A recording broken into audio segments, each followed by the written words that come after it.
The Venus Project. Frequently Asked Questions.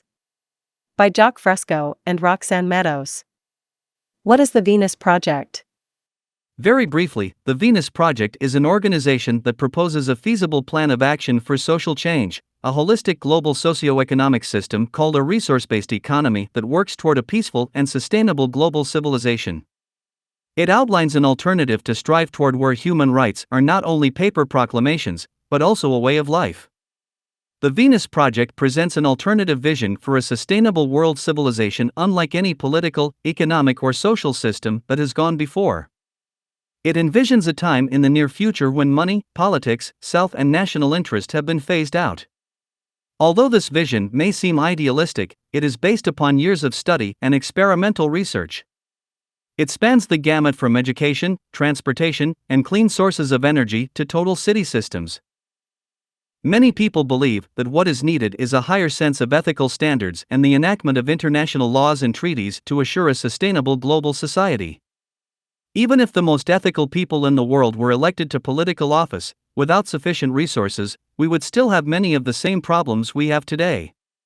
As long as a few nations control most of the world's resources and profit is the bottom line, the same cycle of events will prevail. As global challenges and scientific information proliferate, nations and people face common threats that transcend national boundaries. Overpopulation, energy shortages, global warming, environmental pollution, water scarcity, economic catastrophe, the spread of uncontrollable disease, and the technological displacement of people by machines threaten each of us. Although many people are dedicated to alleviating those conditions, our social and environmental problems will remain insurmountable as long as a few powerful nations and financial interests maintain control of and consume most of the world's resources and the monetary system prevails. If we really wish to put an end to our ongoing international and social problems, we must declare Earth and all of its resources as the common heritage of all of the world's people. Earth is abundant and has plentiful resources. Our practice of rationing resources through monetary control is no longer relevant and is counterproductive to our survival. Today we have highly advanced technologies, but our social and economic system has not kept up with our technological capabilities.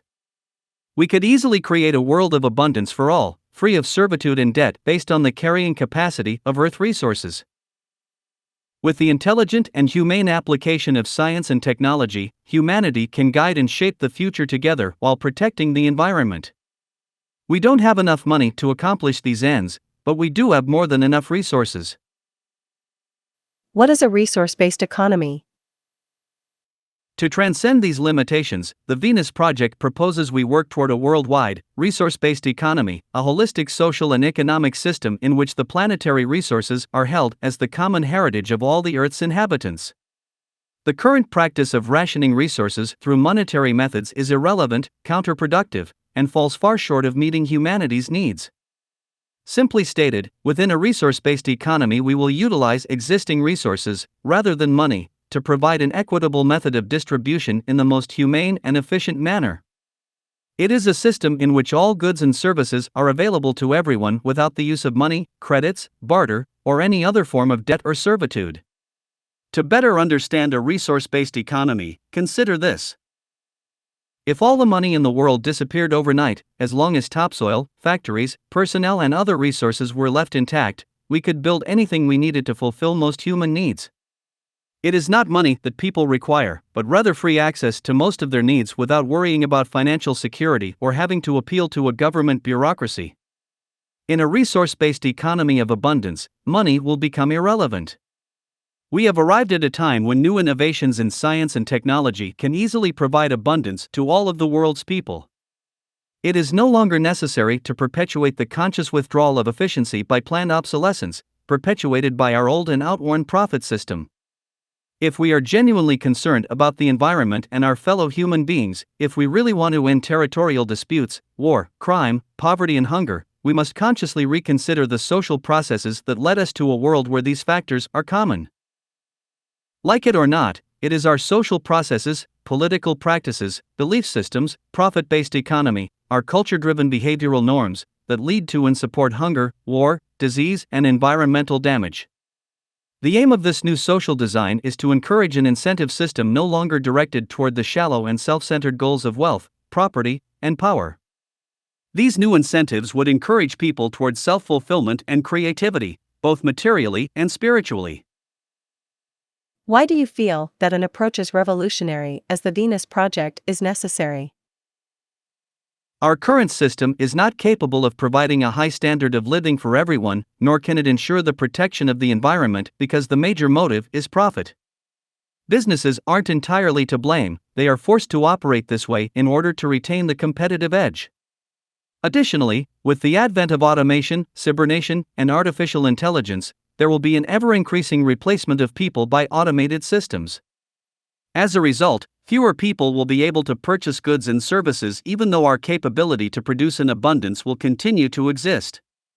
This is well documented in Jeremy Rifkin's book The End of Work, The Decline of the Global Labor Force and the Dawn of the Post-Market Era, Putnam, 1995. The Venus Project offers a fresh approach that reverses the negative aspects experienced in our current applications of automation and artificial intelligence. This project eliminates the disastrous consequences that such approaches can have on our society, i.e., the displacement of millions of workers, skilled and unskilled alike. Isn't it just decent people that we need in government? It is not enough to criticize, point out the shortcomings of society, or advocate that people of high moral character be elected into office. This would do little to advance civilization. What is needed is the intelligent management of the world's resources and a comprehensive and workable arrangement of environmental and social affairs that are in strict accord with existing resources and the carrying capacity of our planet. Even with the election of men and women of impeccable character into government, without available resources and advanced technology, war, poverty, and corruption will prevail no matter how many new laws are passed or treaties signed. It is not democracy that elevated our standard of living, it is our resources, water, arable land, and new technology.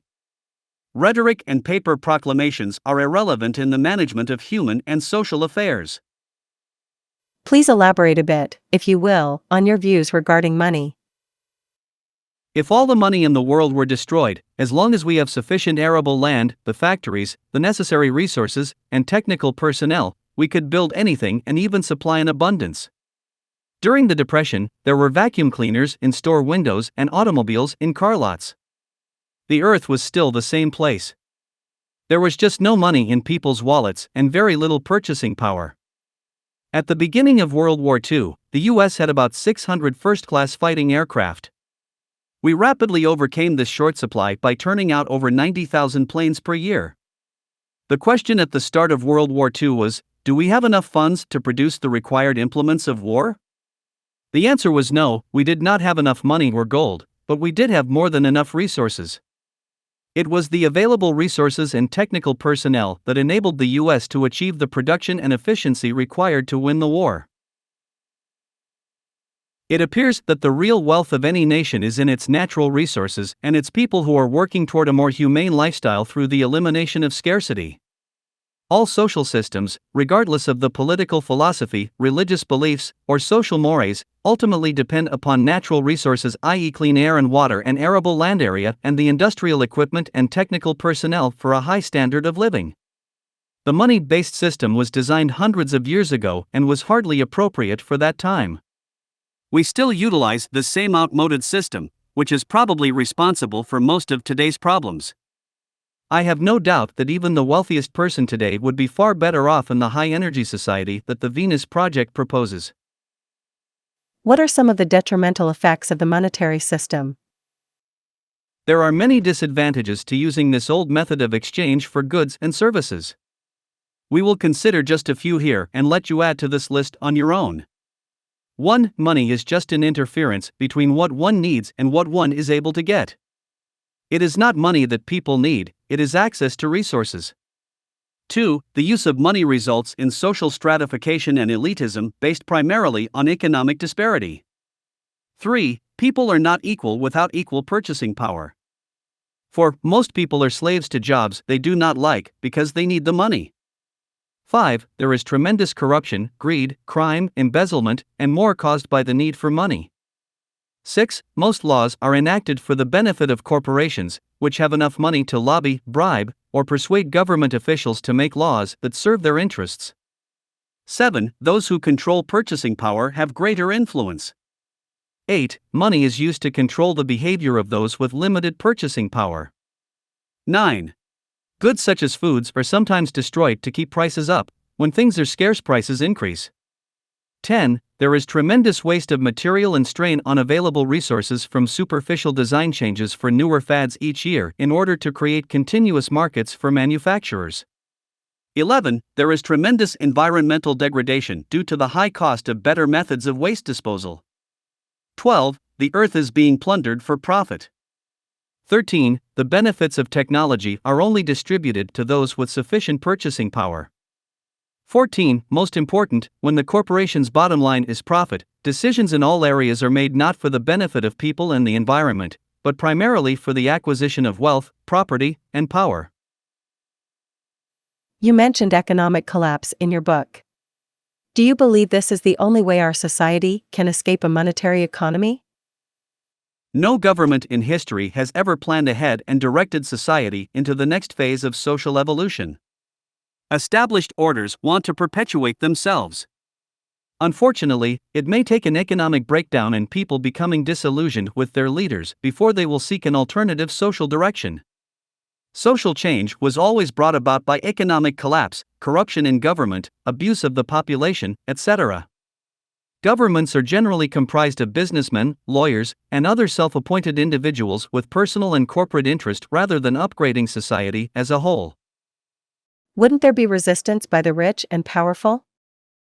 What you had to say about the rich and powerful being resistant to such a society in many cases is true. However, if they keep using automation in their industries, as they have to in order to compete, millions of people will be replaced by machines. This includes not only the assembly line workers but also doctors, engineers, architects, and the like. As they lose their purchasing power, the very industries that depend on them can no longer function. This will bring an end to the old outworn monetary system. It is not a question of them giving up their industries, it is that their greed will eventually render them obsolete.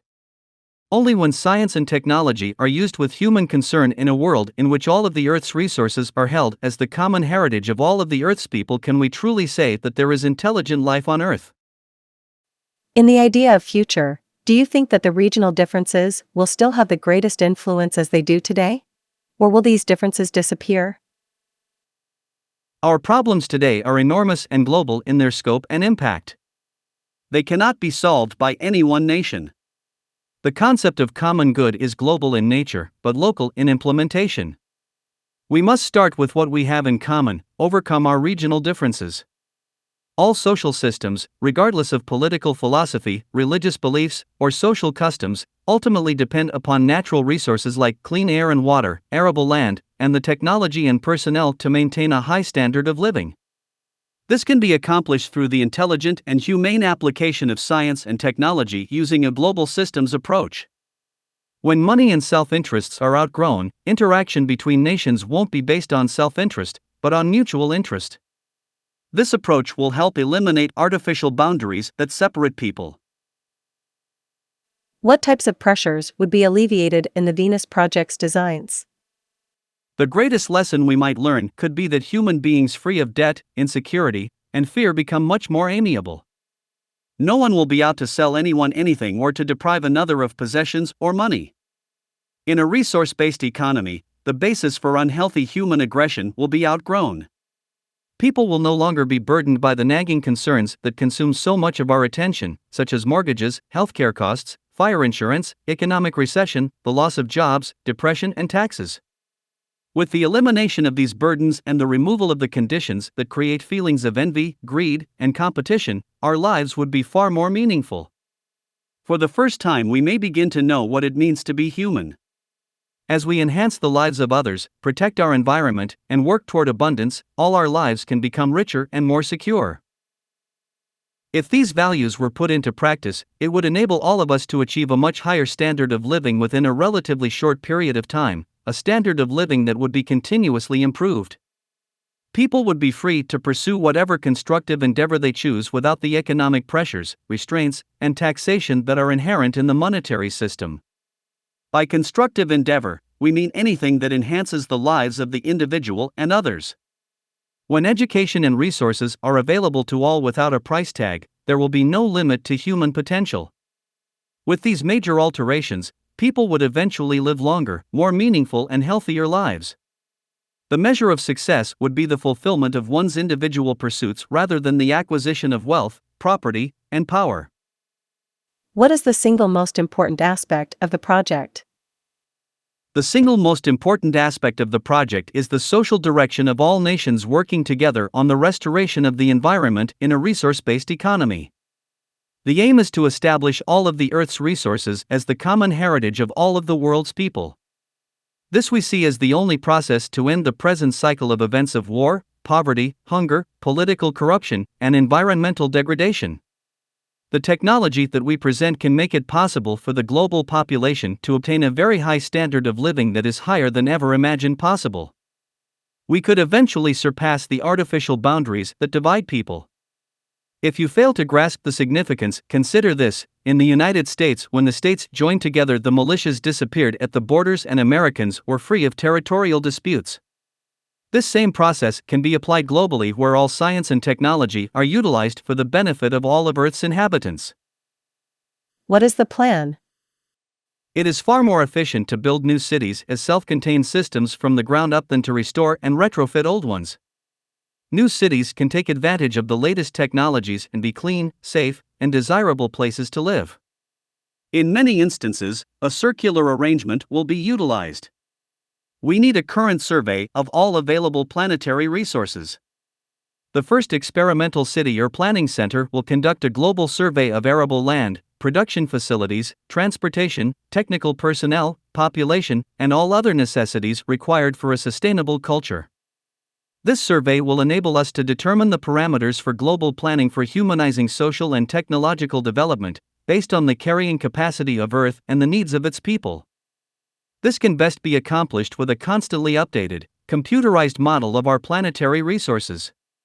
The function of the first city is to test the validity of design parameters and make necessary changes as needed. It will further this new social direction on many fronts with books, magazines, TV, radio, seminars, theater, and theme parks, as well as designing and experimenting with automated building processes for the next city. Research will also seek the development of clean alternative energy sources, and to overcome shortages through the development of new materials. The new system will provide all the necessities required to support people during the transitional period. To sustain civilization, we must coordinate advanced technology and available resources within a humane global systems approach. For instance, the characteristics of the population in a given area will determine how many hospitals and schools are built and the equipment needed. Some medical systems will be mobile and others will be prefabricated on land and sea. During the transition, scarcity regions will be provided with heat concentrators for cooking and sterilizing water. Food for those areas can be dehydrated and compressed to save shipping space. The packaging will be biodegradable and may double as non-contaminating fertilizers. Regions without arable land will use hydroponic farms, land-based fish farms, and sea farming. Energy will come from wind, solar, heat concentrators, photovoltaic, wave, biomass, geothermal, and other sources. An interdisciplinary team of qualified personnel, in line with the project's requirements, will work on automated systems to produce and supply goods and services on a massive scale. These can be the armies of the future, a large peaceful mobilization to restore and preserve the Earth and its people. This has never been done before and can only be done when money is no obstacle. The question is not do we have the money, but do we have the resources and means to accomplish this new direction? Phase 1. The first phase of the Venus Project's long-term plans is already underway. Jacques Fresco, futurist, inventor, industrial designer, and founder of the Venus Project, and his associate Roxanne Meadows, have constructed a 22-acre research center in Venus, Florida to help present the proposals of the Venus Project. For DVDs, pamphlets, and the book, The Best That Money Can't Buy, Beyond Politics, Poverty, and War, have been created to help raise awareness about this project and its many proposals. Hundreds of futuristic models, plus many computer animations and renderings, have been completed to help visualize this attainable future. A major documentary on the life and work of Jacques Fresco is available, completed by William Gazecki, an Academy Award-nominated and Emmy-winning documentary filmmaker, which can be watched here. www.youtube.com/watch?v=I19WNS6VWK. You can also buy it and many other The Venus Project made documentary DVDs in our store to support The Venus Project financially. Also, our latest documentary The Choice Is Ours about the aims and directions of The Venus Project can be viewed on our Learn More section, under Watch Our Documentaries. www.thevenusproject.com/learn-more/. Phase 2. Phase 2 includes the production of a full-length feature film depicting how a world embracing the proposals advanced by the Venus Project would work. This film would provide a positive vision of a peaceful society in which all human beings form a global family on planet Earth. A civilization where all people engage in the pursuit of a better understanding of the world they share. This film has been designed to be an entertaining and educational experience for both adults and children. It also provides a methodology for bridging differences between nations. Phase 3. To test its designs and proposals, the Venus Project is working toward putting its ideals into practice with the construction of an experimental research city. Blueprints for most of the initial technologies and buildings have begun. Fundraising efforts are currently underway to help support the construction of this first experimental city. This new experimental research city would be devoted to working toward the aims and goals of the Venus Project, which are 1. Recognizing the world's resources as the common heritage of all Earth's people. 2. Transcending the artificial boundaries that separate people. 3. Evolving from a money-based, nationalistic economies to a resource-based world economy.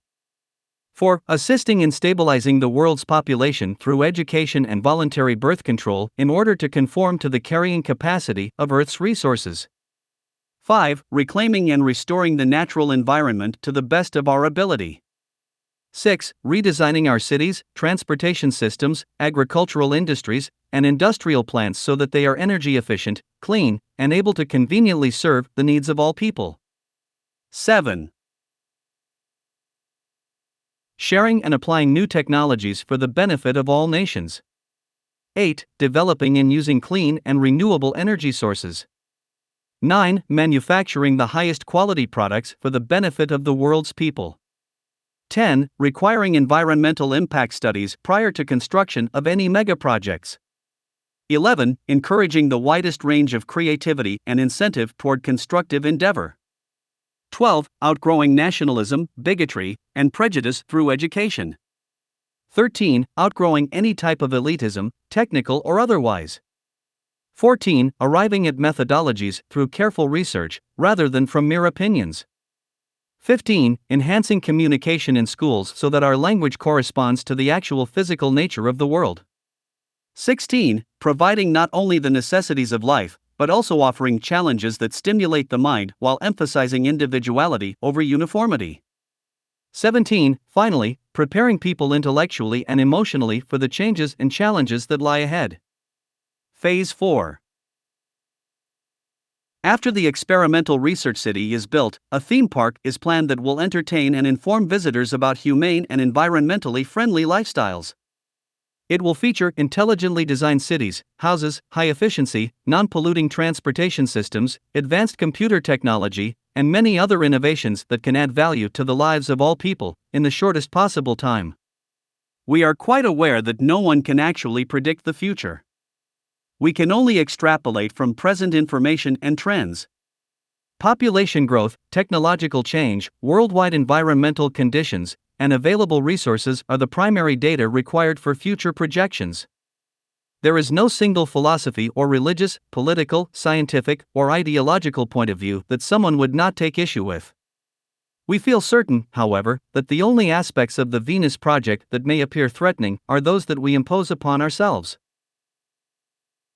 The Venus Project is neither utopian nor Orwellian, nor does it reflect the dreams of impractical idealists. Instead, it presents attainable goals, requiring only the intelligent application of what we already know. We encourage you to become informed about our proposals in this project through our books/videos, www.thevenusproject.com/store/.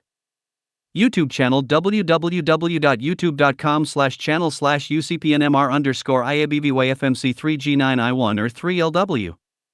And tour/seminars. www.thevenusproject.com/the-venus-project/research-center/. If you identify with this direction, we encourage you to join with us and work toward its realization. www.thevenusproject.com/become-a-volunteer/. How do you see the collapse of the present system occurring? Government and industry will continue to assign more and more responsibility for decision-making to intelligent machines. Today's machines handle trillions of bits of information per second, far more than is manageable by any number of industrial or political decision-makers. They can also assemble and assign constantly updated information. The other side of this trend is that so many people will be replaced, we will no longer have the purchasing power needed to sustain a monetary-based system that burdens the entire population and government with insurmountable debt.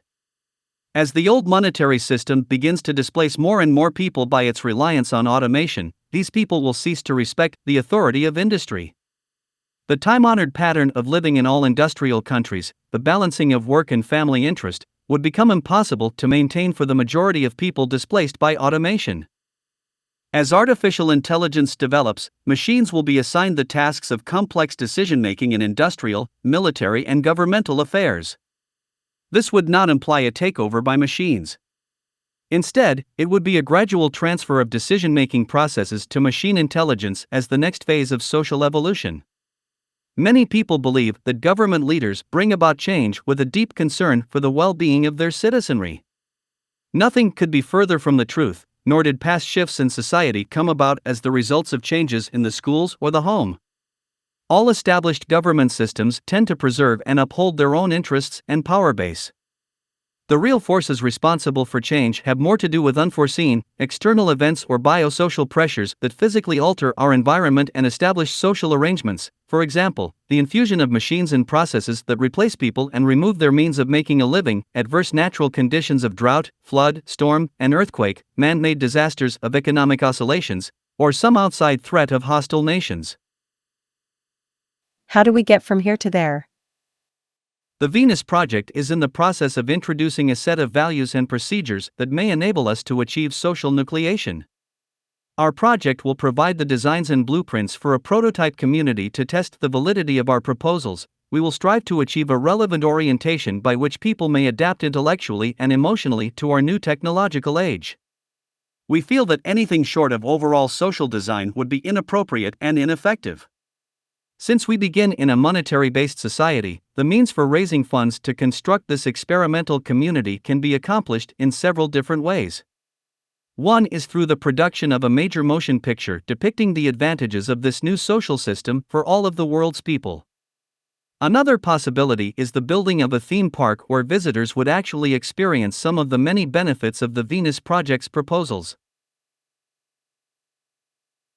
Books, videos, blueprints, models, CGI, documentaries, and the 21-acre Research and Development Center have already been completed.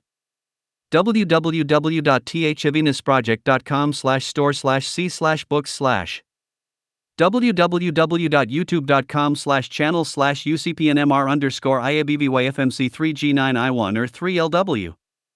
www.thevenusproject.com/multimedia/future-design-model-dome/ www.thevenusproject.com/learn-more/documentaries/ www.thevenus-project.com/the-venus-project/research-center/. Any funds raised by these proposed projects, along with contributions, publications, videos, seminars, lectures, and grants, will be used to help initiate and construct the first experimental city.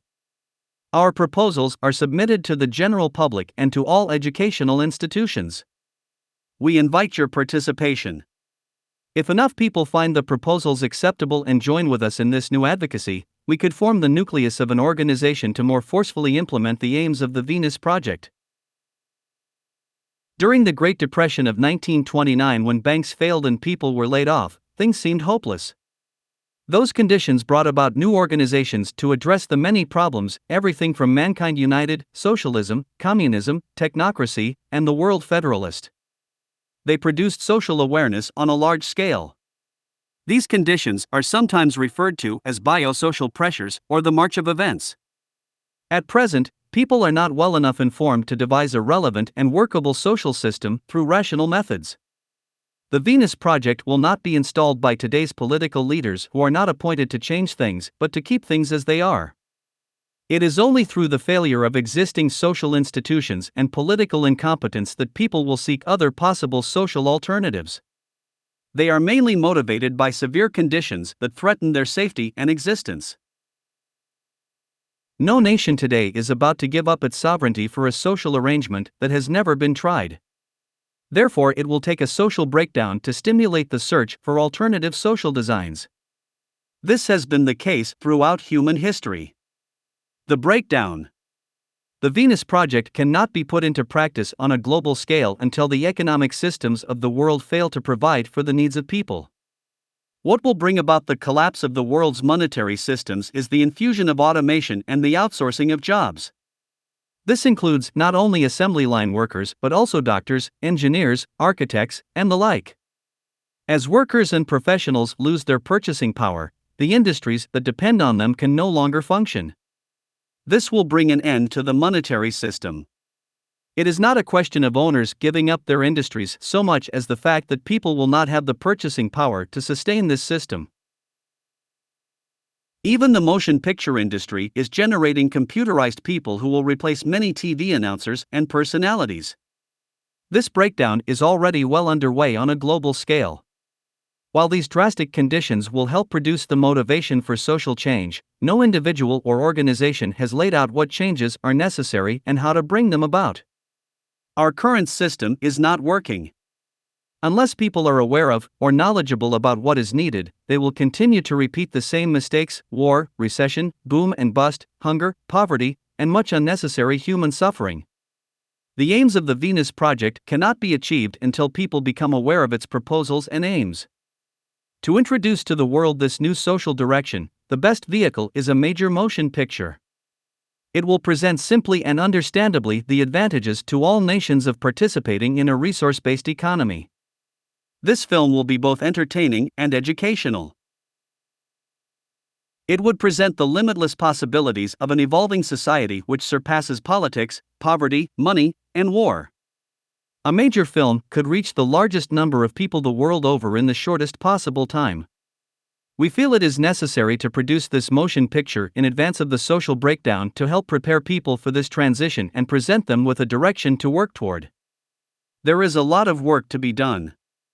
We hope enough people will become aware of the proposals of the Venus Project before social collapse, so that this new social design may be implemented.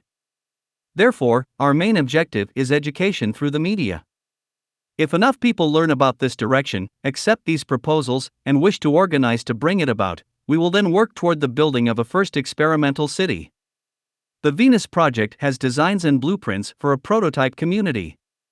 To further clarify, experimental city.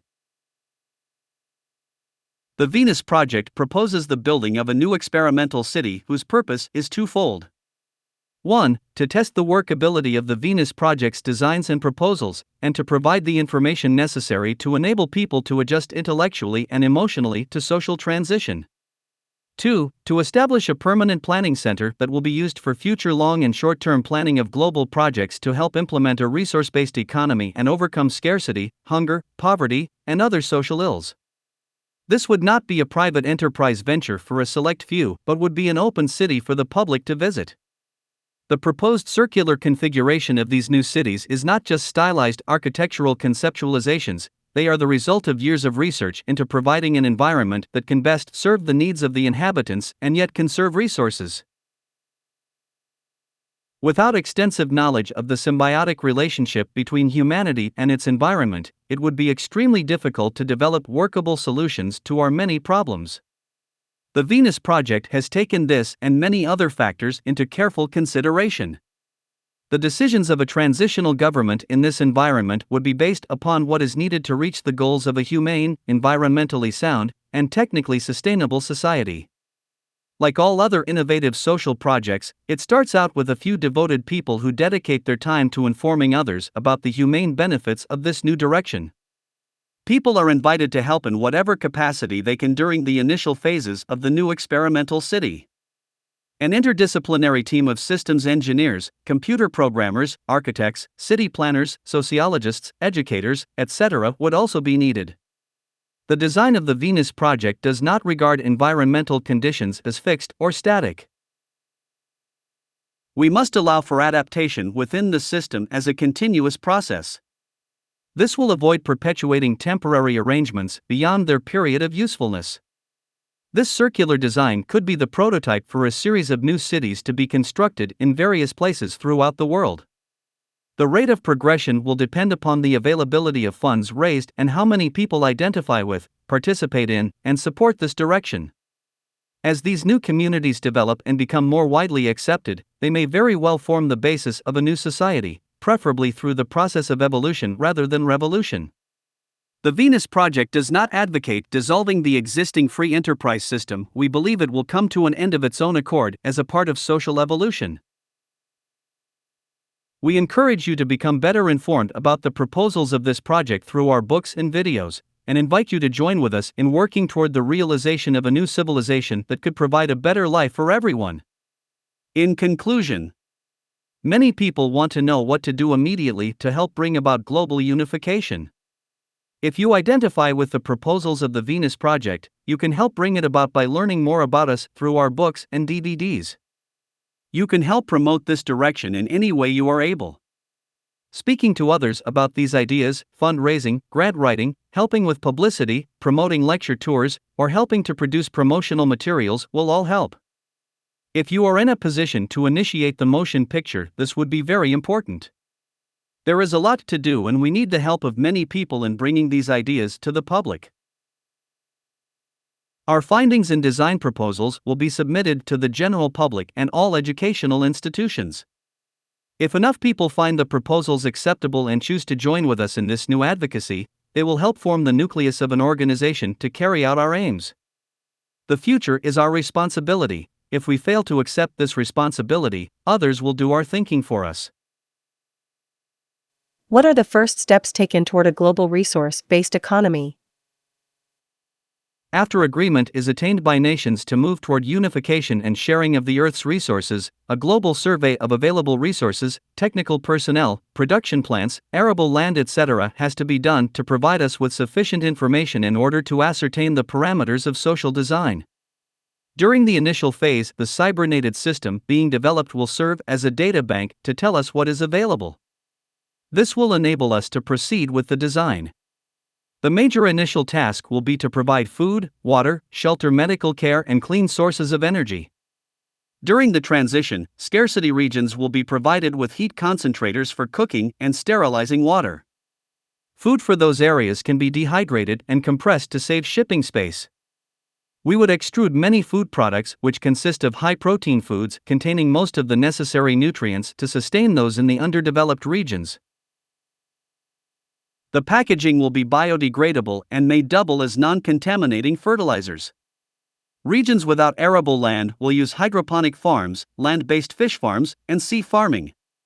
Most of the world's universities will partake in the basic designs of cities, production facilities, transportation of goods and services. The basic design parameters are the aims and end goals of the Venus Project.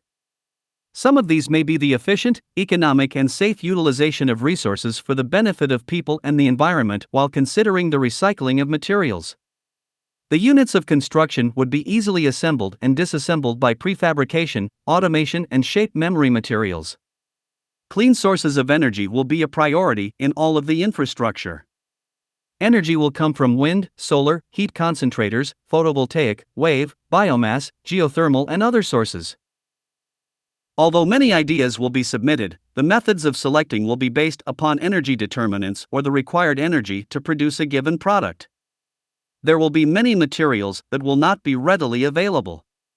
The research departments throughout the world will be assigned the tasks of developing alternative systems and materials to overcome shortages.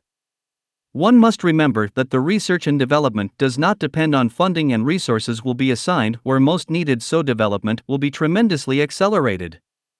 Along with these developments, we need emergency contingency departments that can act immediately in the event of any unforeseen events. The function and use of computers will be to provide information on what is available during the transition from a monetary to a resource-based economy. As the needs mentioned above are being initiated, the automated systems will be in development to help eliminate shortages. All media will be used to expose people to this new emergent direction. The new system will provide all the necessities required to support people during the transitional period. People will be working in all areas to help eliminate scarcity. To sustain civilization, we must coordinate advanced technology and available resources within a humane global systems approach. For instance, the characteristics of the population in a given area will determine how many hospitals and schools are built and the equipment needed. Some medical systems will be mobile and others will be prefabricated on land and sea. An interdisciplinary team of qualified personnel, in line with the project's requirements, will work on automated systems to produce and supply goods and services on a massive scale. These can be the armies of the future, a large peaceful mobilization to restore and preserve the earth and its people. This has never been done before and can only be done when money is no obstacle. The question is not do we have the money, but do we have the resources and means to realize this new direction? What can be the turning point of the future? Do you have any idea about it? I see the turning point of the future as resulting from a social and economic breakdown of existing social designs as older values become less effective. The direction we take will be forced by social circumstances and the march of events. Unless we accept responsibility for a more appropriate social design, we are bound to repeat the same cycle of war, poverty, hunger, homelessness, crime, territorial disputes, etc. Only with the intelligent management of Earth's resources can we overcome these problems. Our social designs must also reflect the carrying capacity of the Earth and its resources. We must someday realize that the only solution is to mandate that all resources are the common heritage of all. How would you describe the recent economic crisis? Can it be a lesson in today's society? This could be a useful lesson if it resulted in a direction where this would not occur again. But most people aren't aware of the prime causes of social development and how that affects their values and behavior. They do not learn anything from it, despite going through the suffering. There have always been wars and booms and busts, but most people don't seem to learn much from them. Unfortunately, even when rational solutions are presented, people are not educated enough to assess the validity of alternative proposals. Most people are not trained in methods of critical thinking, but only in how to perform a task to earn a living. By the way, what do you think about the New World civilization? I must emphasize that the approach to global governance I advocate has nothing whatever in common with the aims of an elite to form a world government with themselves and large corporations in control, with the vast majority of the population subservient to them. My vision of globalization empowers each person to be the best they can be, and to not live in subjugation to a corporate governing body. You couldn't just plop the first city down and expect people to respect it. You would need to slowly develop the cities as it becomes harmonized with the evolving social consciousness. What are some of the steps to accomplish this? We cannot, as you mentioned, plop the first city down and expect people to respect or accept it. First, people have to be informed about this direction and it has to be presented in an acceptable manner for the general public. We feel we need to present a film that would help to introduce a sustainable value system and that this is needed prior to the building of the city or the planning center. This new sustainable value system is needed in order to get us from here to there. It will depict a set of values more appropriate to our needs to survive and thrive. This film will be designed to provide the necessary information that will help develop a global sustainable culture by providing the means of harnessing clean sources of energy and a relevant educational system free of nationalism and propaganda. It will attempt to unify all nations by providing them with methods of overcoming their limitations. For example, nations that do not have arable land for the growth of foodstuff will be provided with the methods of hydroponic agriculture. It will also demonstrate to people the design parameters for sustainable cities and adequate international transportation system for goods and services. These cities will contain housing, industry, wind farms, photovoltaics, heat concentrator, healthcare, education, and all of the other necessities essential to the improvement of all members of society. Many cities will be self-sufficient. The film will identify the problems and the best methods with today's technologies to overcome many of the problems that plague the world today. It will show how to provide a sustainable diet for the world's hungry. It will deal with methods of providing healthcare to all the world's people through efficient mobile transportation of medical equipment and staff by utilizing air, land, and sea similar to emergency systems. It will also provide methods and processes for desalination without the use of fossil fuels by heat concentrators, mobile photovoltaic systems, wind generators, and more.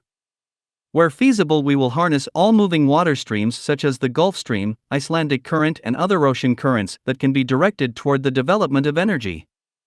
The film will also depict how mass housing, cities, industrial plants, transportation, and bridges can be developed in the shortest possible time by using prefabricated structural elements. It will show how the polar regions can be used to store seeds and foodstuff for any international emergency. It will demonstrate how to develop canals and waterways to prevent flooding and other national disasters. It will portray processes that will help eliminate malaria and other diseases prevalent in underdeveloped countries. There will be a great deal of computer animation used to depict these things in a comprehensive and exciting manner. The film would debunk the belief of a technical elite or any other advantage group controlling the system. It would show just what is achieved by applying the methods of science and technology to the way we live. It will demonstrate how decisions are arrived at, with the end goal of enhancing everyone's lives while maintaining a clean environment with no vested interest groups, thus surpassing the need for military systems. The film differs from all others in that it will supply solutions and methodology for accomplishing a unified, sustainable global culture. This will have to be a sophisticated and well-done presentation that will be both entertaining and informative. The building of a new city alone will not accomplish the changes needed without preparing people with an acceptable direction to move towards and the values needed to accomplish this. The film would help inform and provide a possible, positive alternative to war and social upheaval. It would emphasize that which nations have in common: we all need clean air, water, arable land. It would set forth a relevant point of view for sustainability and an education system to maintain this new direction.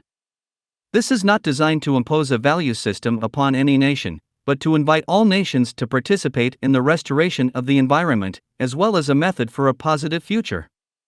It will be a vehicle to gather people who are environmentally and socially concerned and provide them with more information about this direction.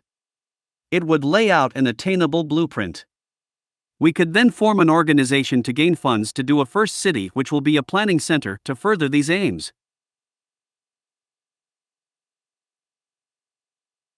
What is, and what do you think about it, the relationship between habitat and place of living? Which variables do you consider in conceiving architecture, or even a city? The city of the future must be designed as a totally integrated environment with clean renewable sources of energy, schools, shopping centers, healthcare, education, transportation, waste recycling, agriculture, and entertainment. These city systems cannot be built by architects alone but also require an interdisciplinary team of professionals such as sociologists, computer analysts, material scientists, environmental scientists, systems engineers, behavioral scientists, educators, etc. I noticed a certain nearness between your thinking and the French architect Ledoux about the concept of ideal city. Do you believe that the 18th century idea of ideal city could apply also to a future city? There are no ideal cities any more than there is an ideal television set. The future requires flexibility and a capacity for change and an adaptation to newer concepts and technologies without any utopian notion of final development.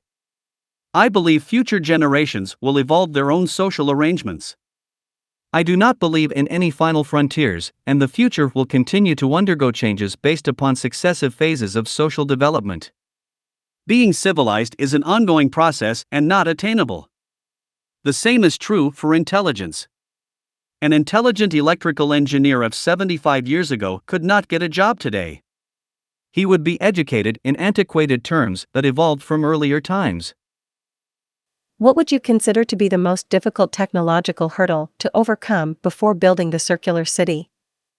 Social and cultural lag. All people are always immersed in a culture which is responsible for the levels of education.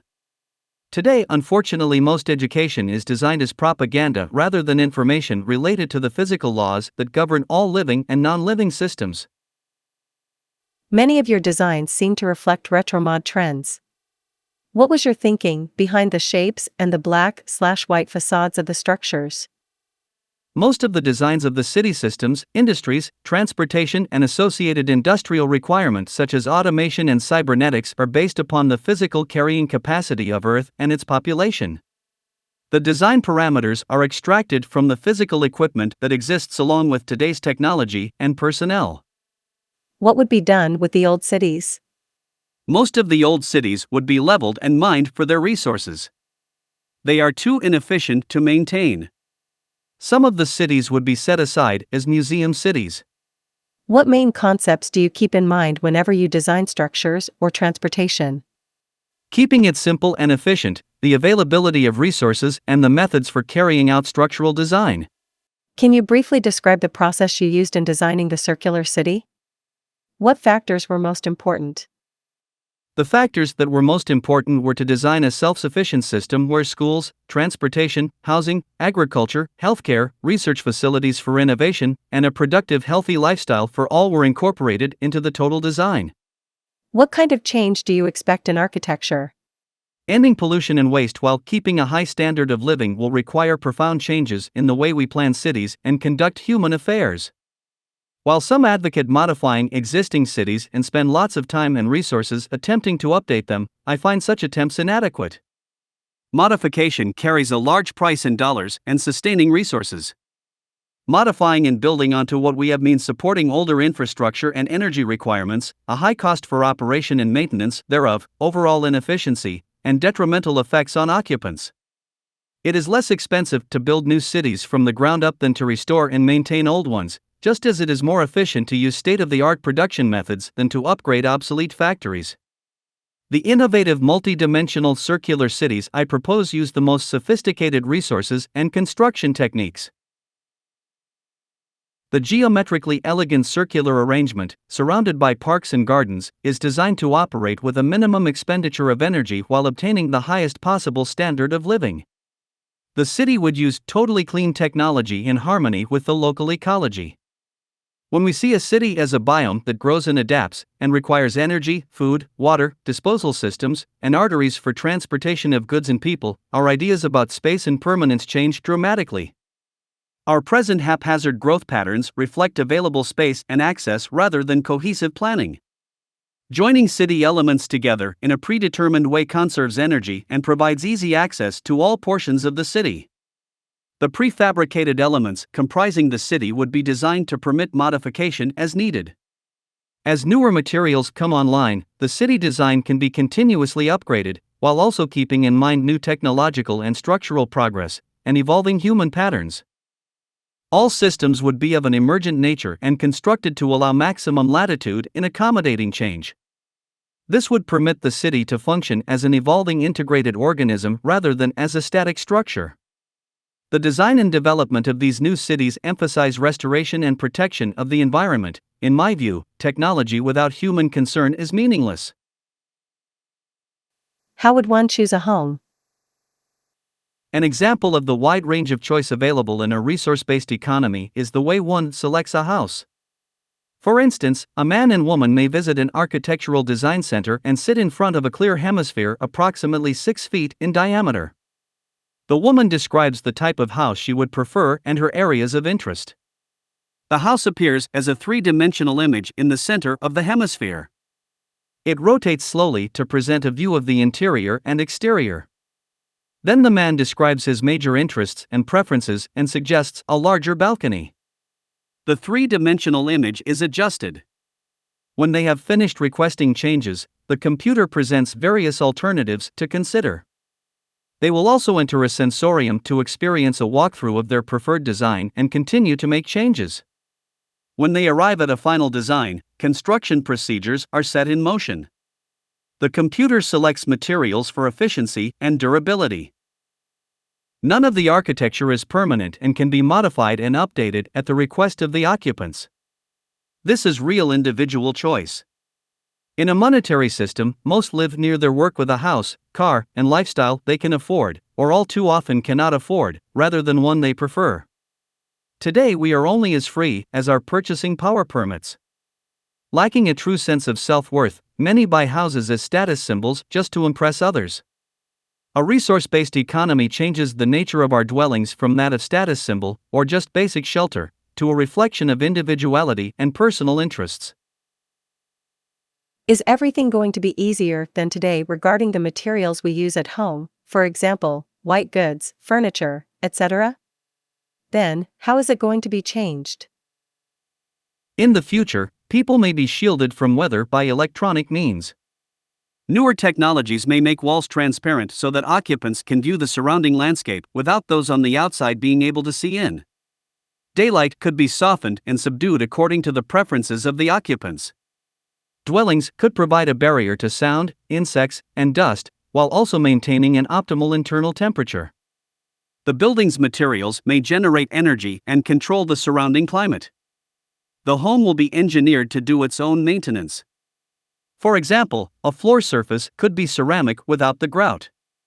It will be microetched so that moisture or fungus cannot adhere. There would be many sensors throughout the home for optimal cleanliness, interaction with the occupants to meet their needs, and for energy conservation.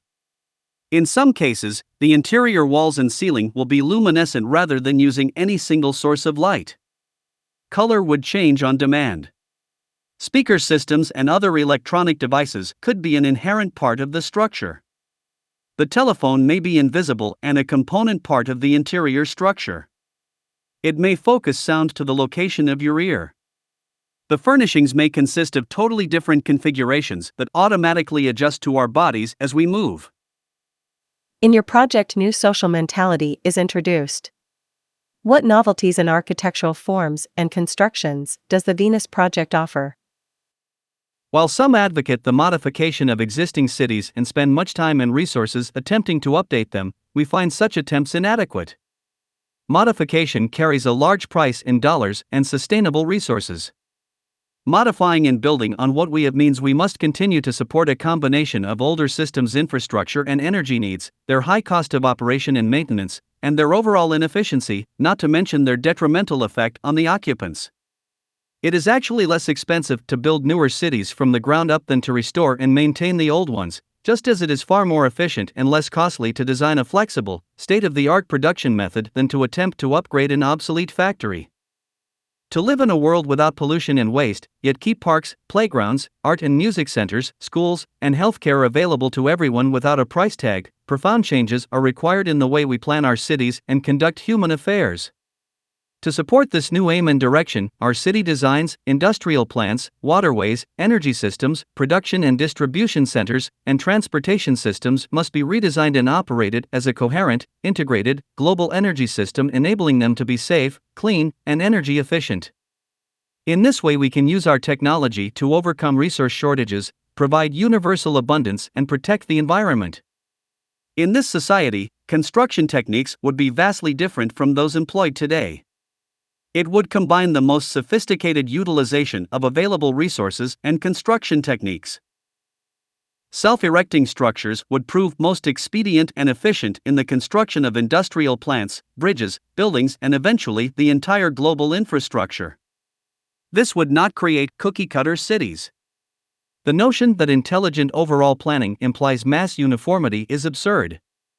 Cities would be uniform only to the degree that they would require far less materials, save time and energy, and yet be flexible enough to allow for innovative changes, while maintaining the highest quality possible to support the local ecology, both human and environmental. Utilizing technology in this way would make it possible for a global society to achieve social advancement and worldwide reconstruction in the shortest time possible. The circular arrangement employs a systems approach, efficiently applying resources and energy conservation, ease of fabrication, and relative freedom from maintenance.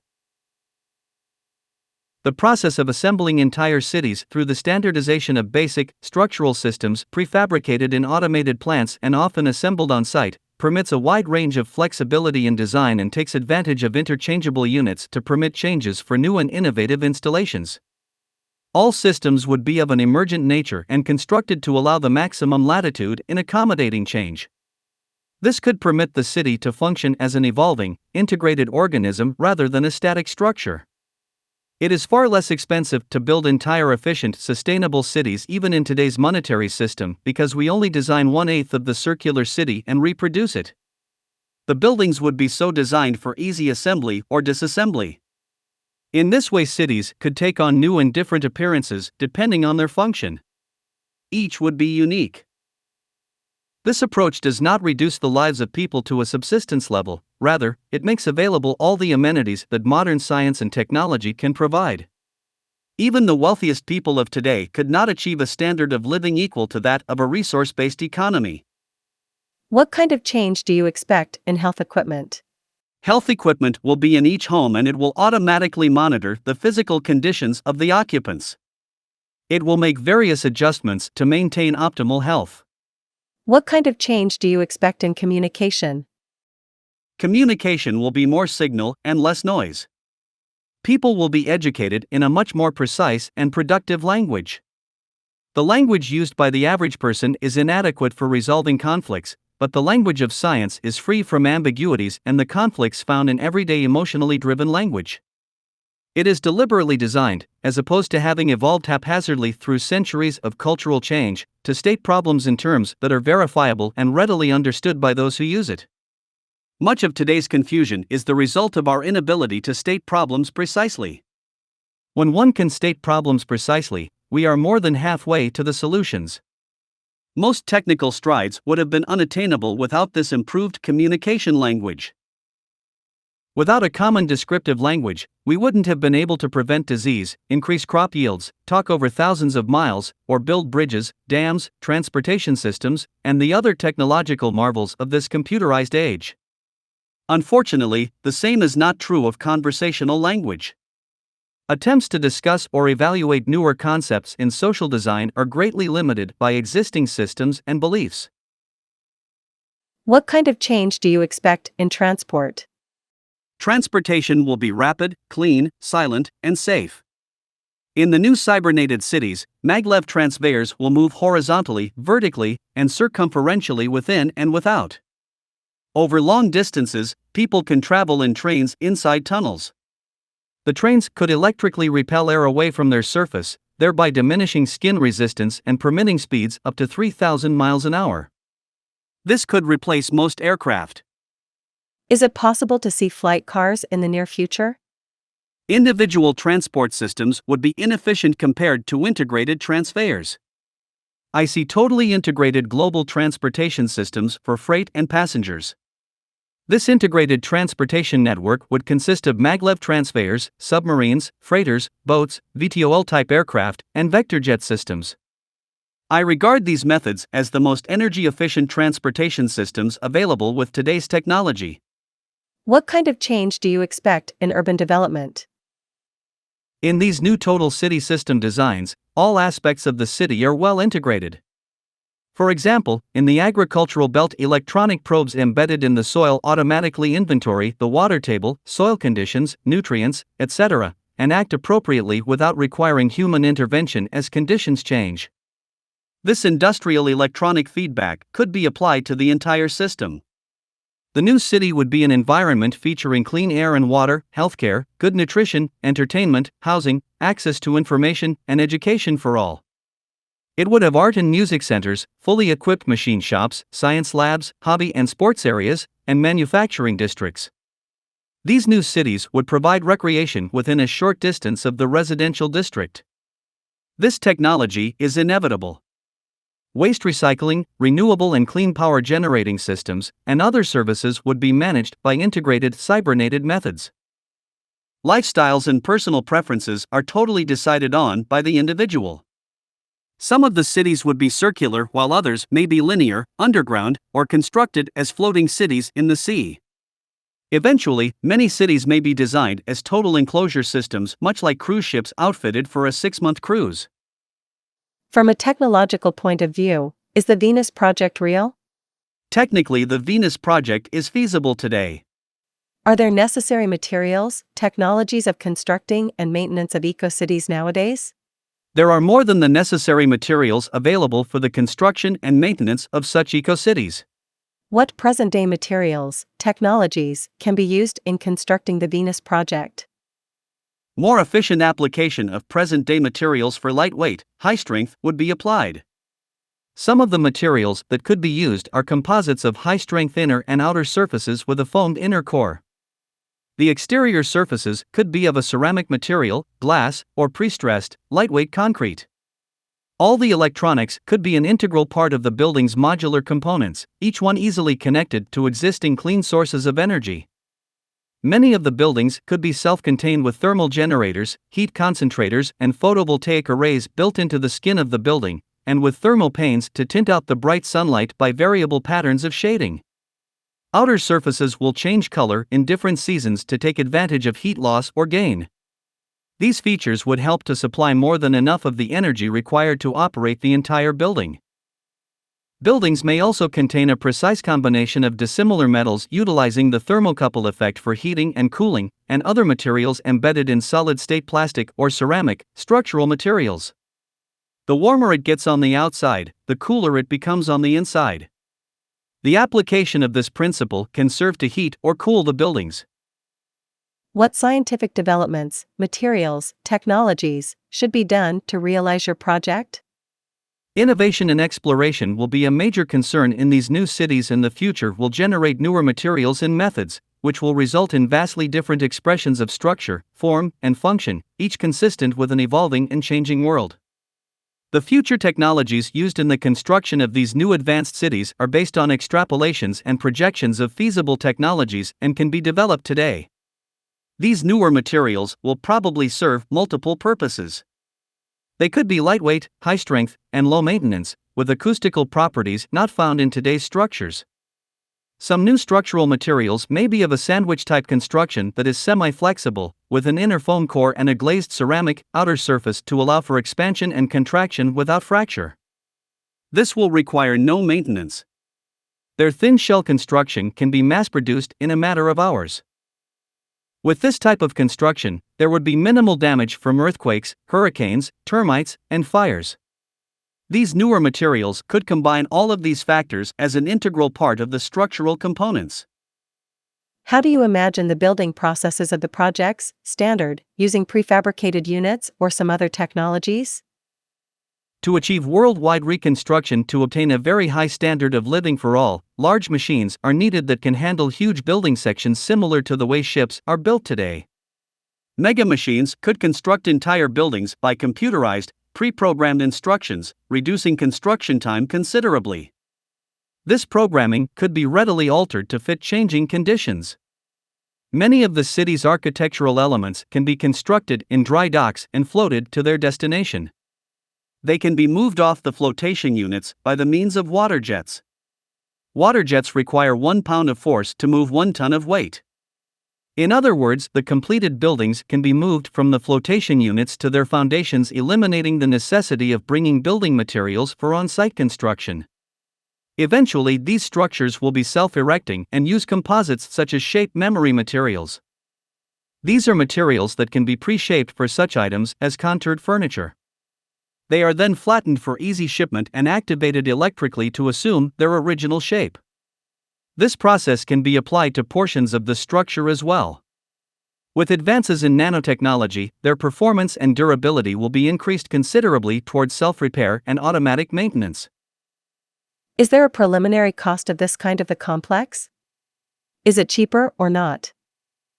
It is far less expensive to build entire efficient, sustainable cities even in today's monetary system, because we only design 1/8 of the circular city and reproduce it, and because of the other efficient building methods already mentioned.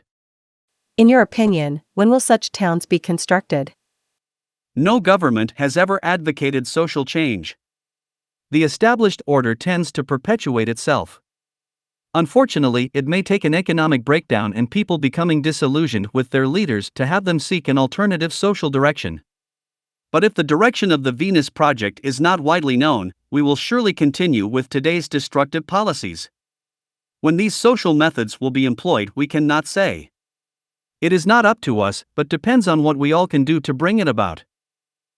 Is there any one field of discipline you find most promising right now, as far as technological advancement? Architecture?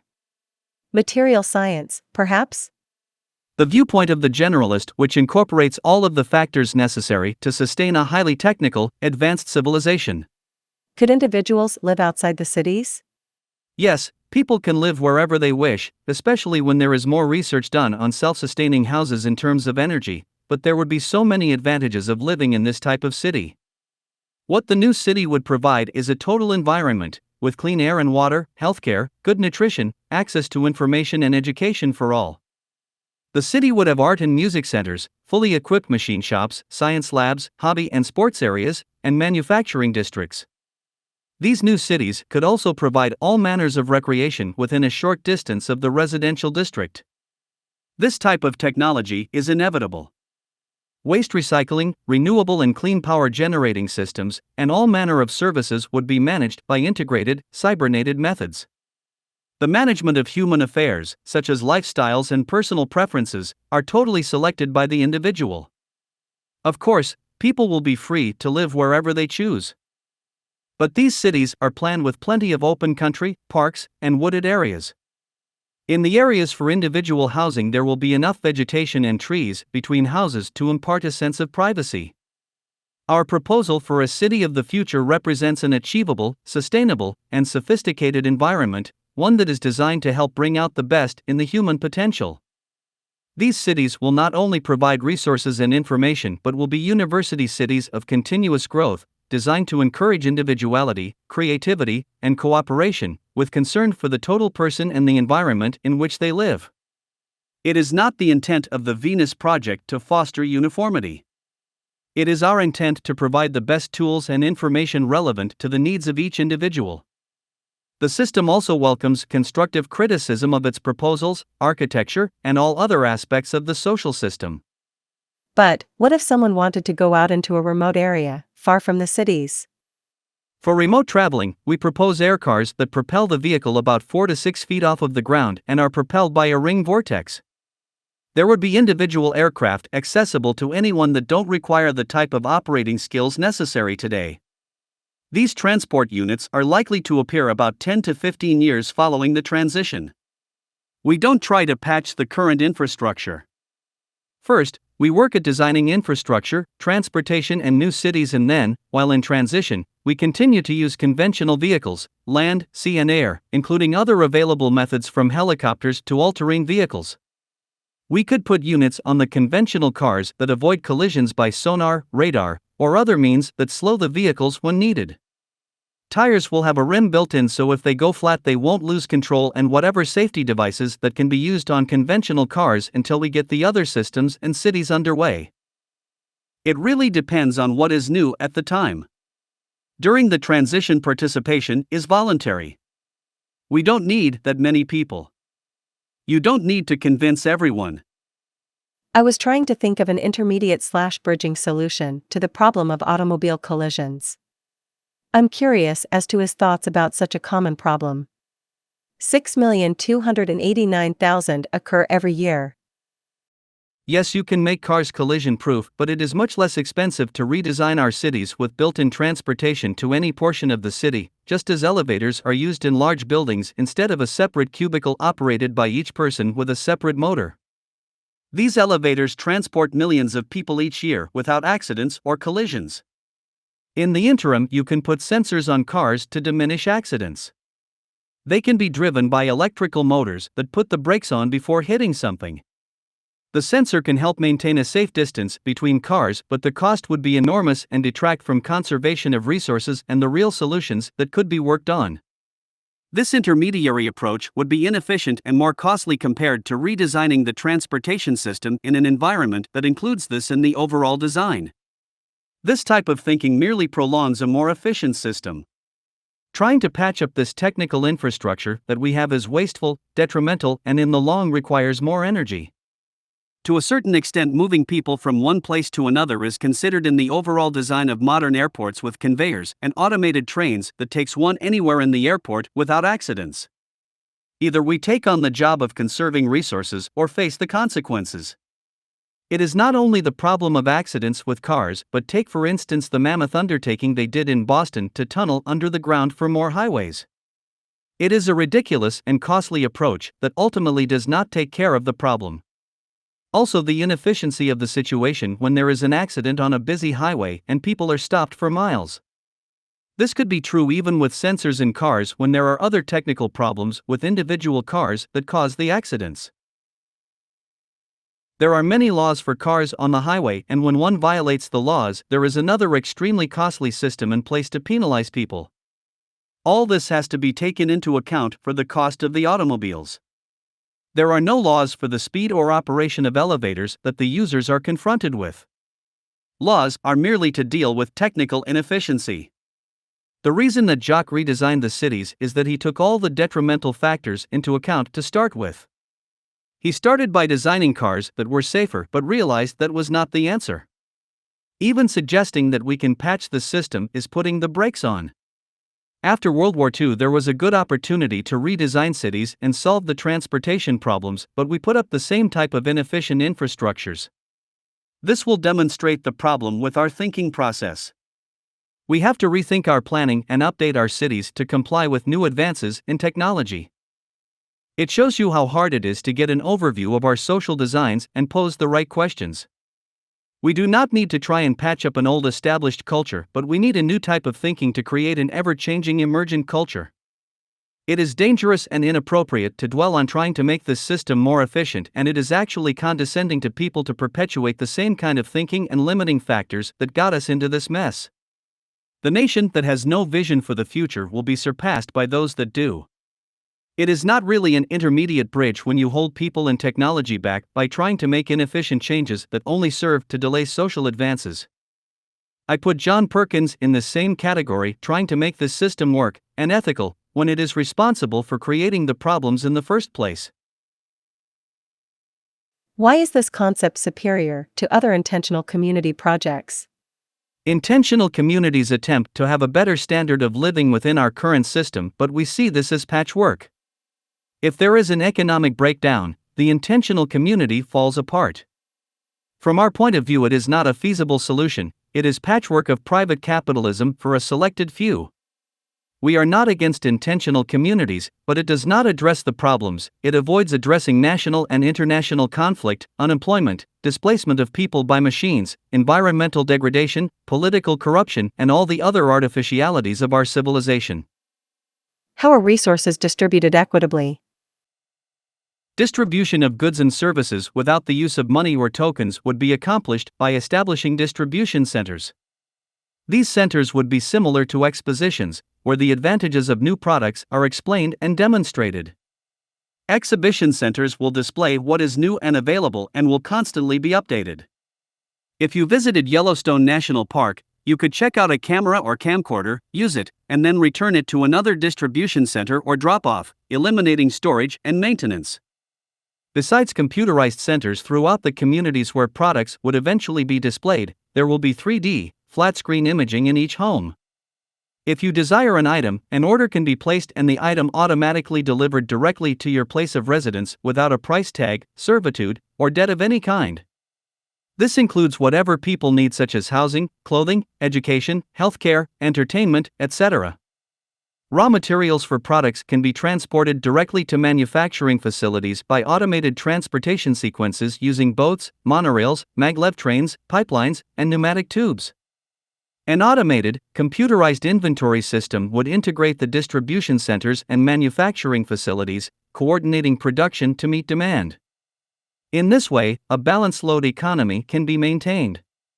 Shortages, overruns, and waste could be eliminated. Eventually, goods and services will be mass-produced in such abundance as to be too cheap to monitor. Today, there is more than 75% waste in the production of material goods. In a resource-based economy, all waste would be recycled. A priority would be designing things of the highest quality so that products would last longer and require little or no service. Many electronic parts will use plug-in components for convenient repair. There would be no planned obsolescence just to sell the latest designs or fashions. This would eliminate considerable waste.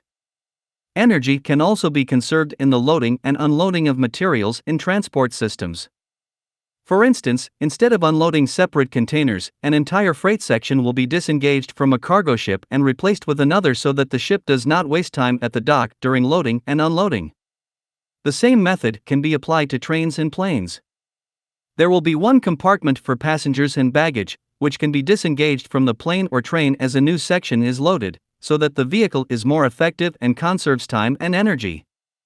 All transportation will be operated electrically. In a cybernated society, people will have more time for individual interests such as going back to school, working in the arts and sciences, traveling, etc. There will be many choices for exploring, studying, enjoying, and participation. Professions that are non-contributing, such as banking, insurance, advertising, marketing, sales, the military, lawyers, stockbrokers, etc., will evolve into activities that are more useful. What is the role of the family? At present, both husbands and wives work. Monetary economics has undermined family cohesion and childcare. Parents have little time to spend with their children, and they are constantly stressed by ever-rising medical bills, insurance payments, educational expenses, and cost of living expenses. In this area, one of the most profound benefits of this new civilization can be realized. Shorter workdays will provide greater opportunity for family members to pursue areas of personal interest. Free access to goods and services will make the home a pleasant place, without the economic stress that causes so much family turmoil. Would people be happier in this kind of society? Perhaps it isn't happiness that we seek. Happiness is relative to each individual's distinct nature, and is thus individually defined and achieved.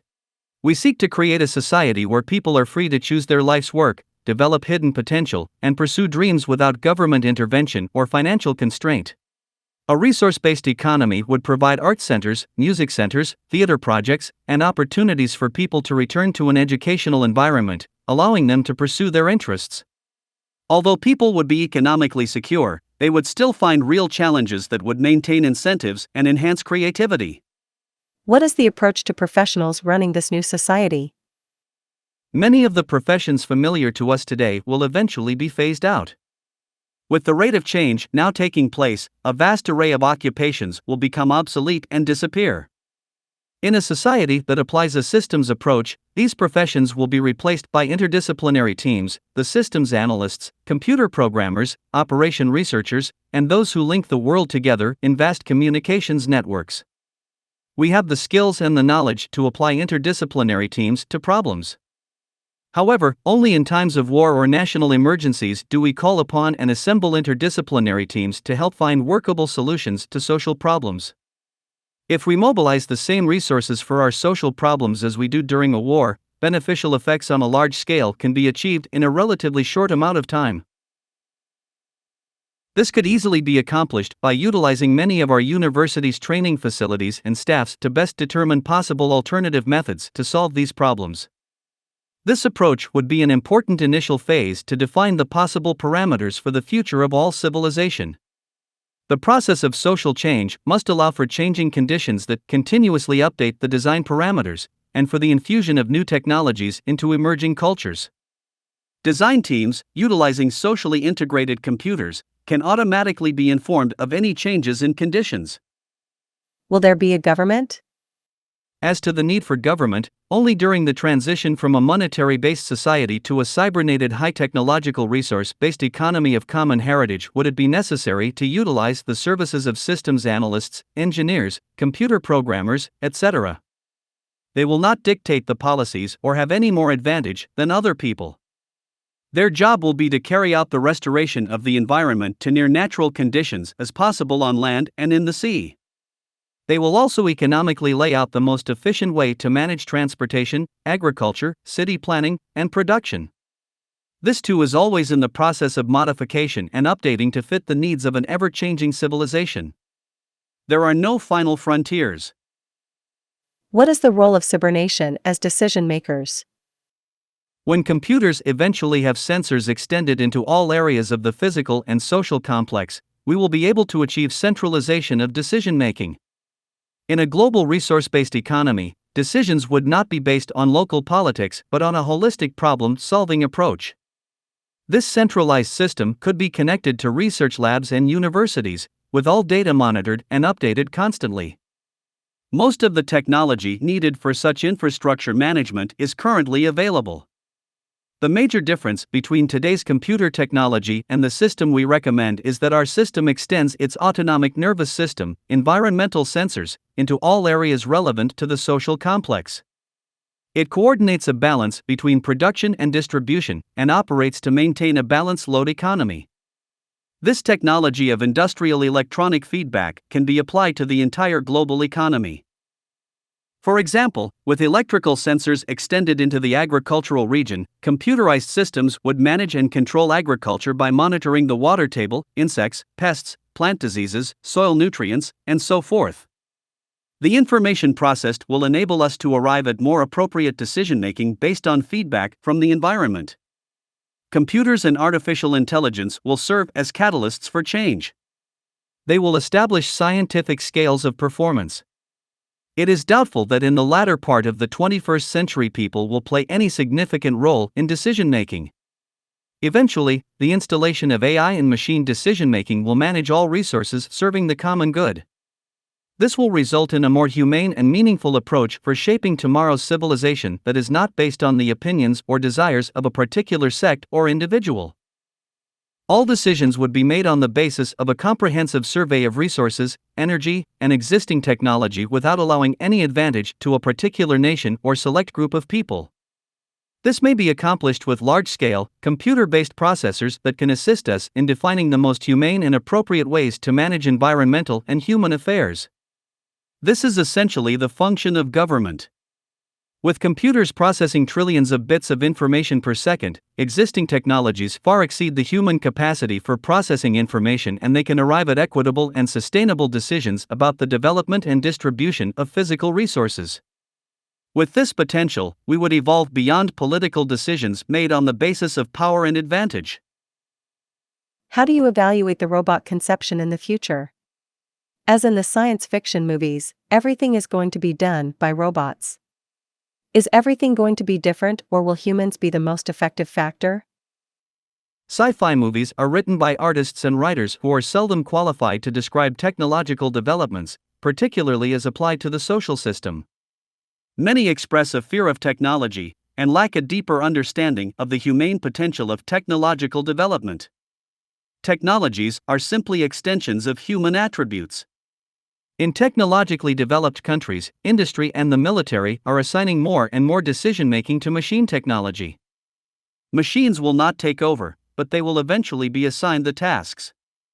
Today's machines can handle 1,000 trillion bits of information per second. No humans have this capability. In the near future, the operation of a global society will be far too complex for any sophisticated group of humans to manage. That is why I urgently advocate that society utilize cybernetics not merely for tabulation and measurement, but also to process vital information and channel it for the benefit of all humankind. Only our most capable computers can store and sort through the data necessary to arrive at equitable and sustainable analyses and decisions about the development and distribution of resources on a global scale. The most visionary writers and futurists of the 20th century would have had difficulty accepting the possibility of robots replacing surgeons, engineers, top management, airline pilots, and other professionals. It is no longer unthinkable that machines may one day write novels or poems, compose music, and eventually surpass humans in government and in the management of world affairs. This is not about the morality and ethics of human participation, but a straightforward description of future technological trends. How does the Venus Project compare with communism? Karl Marx contributed much to understanding the limitations of free markets. However, the Communist Manifesto called for forcible overthrow and revolution by the working class, proletariat. In no way does the Venus Project advocate this approach to social change. In contrast, the Venus Project approaches social change as a process of guided evolution and a problem of engineering to produce a working alternative. Rather than workers' revolt, the Venus Project calls for the coordination of interdisciplinary teams to hypothesize and engineer a design solution for a human social system that renders the present one obsolete. Unlike past visions for communism, and especially unlike past attempts of putting it into practice in the USSR and PR China, the Venus Project calls for an experimental analysis of the social system implementation. This is unlike any communist revolution, utopian commune, or coup d'état that has always suffered from the fundamental problem of lacking a methodology for evaluating and improving the system's function via data-driven decisions.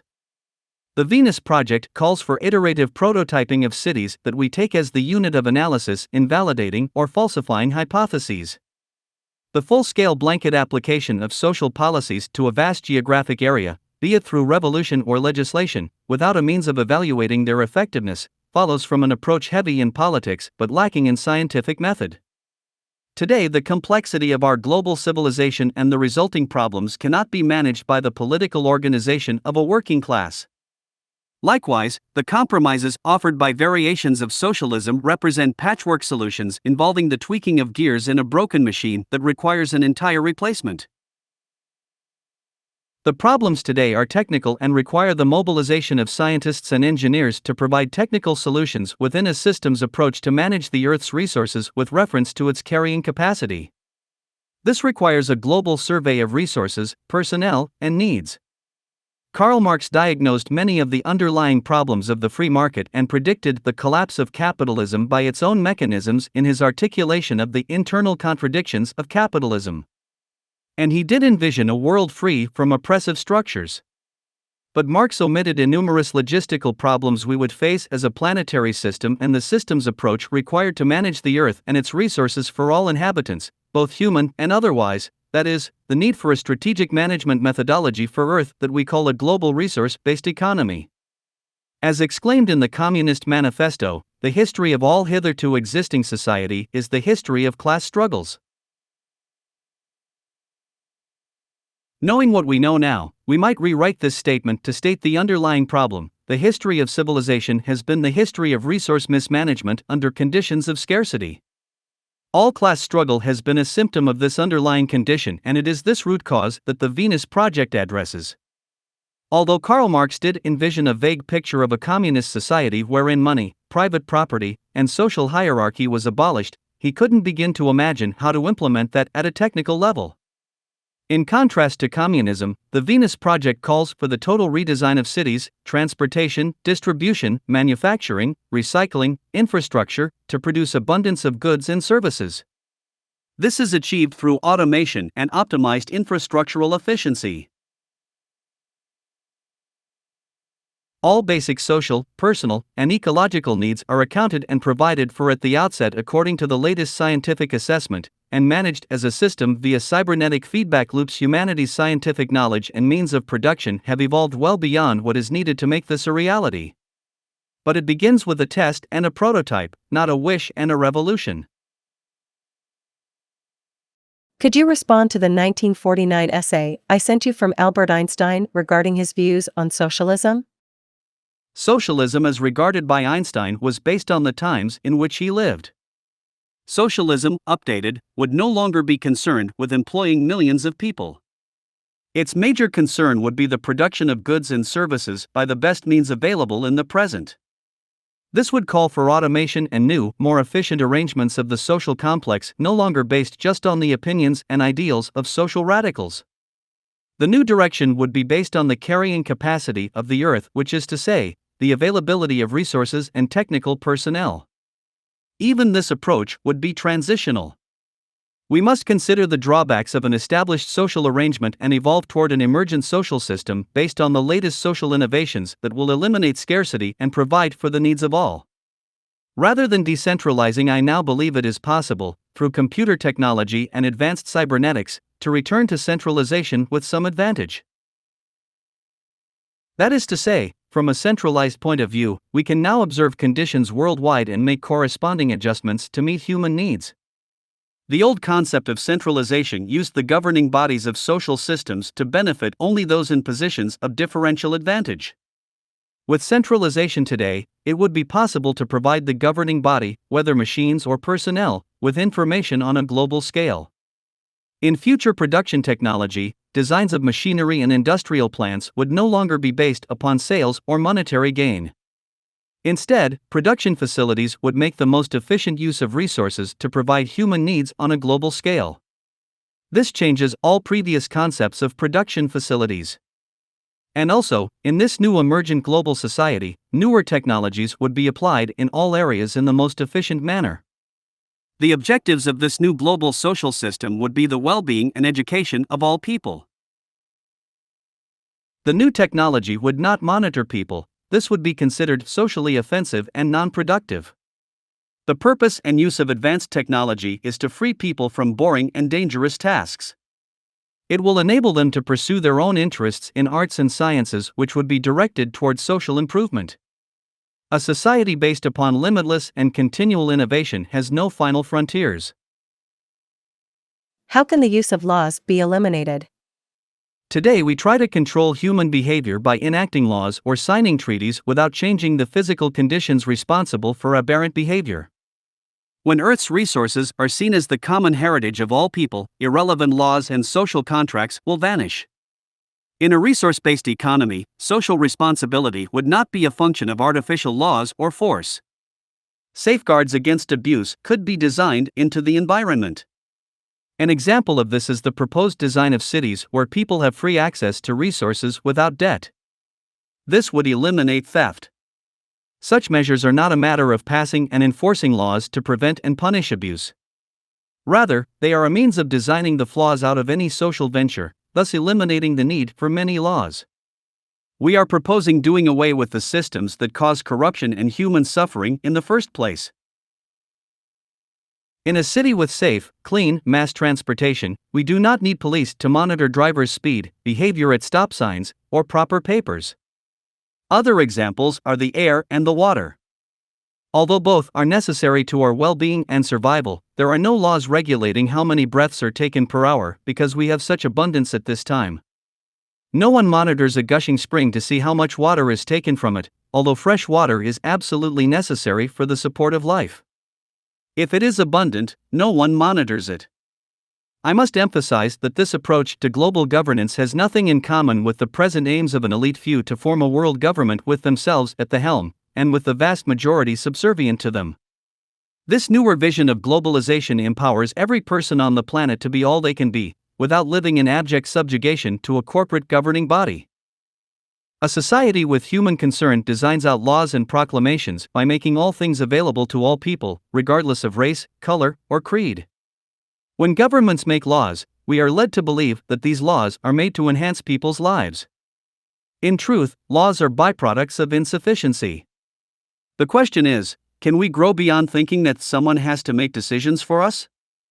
A better understanding of natural law involves humans' relationship to the environment, which supports all life.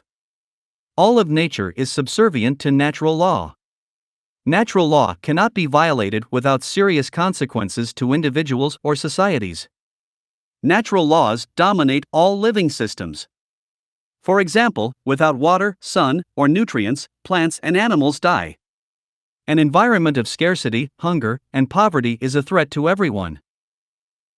In all your books, but most of all in The Best That Money Can't Buy, you deal among other subjects, as the need to rethink the set of priorities of society, to suppress crime and war, to take care of our planet's health, also with the need to understand the close bond that man entertains with nature, which are the properties of the world, planet society, that have to change to re-establish this bond.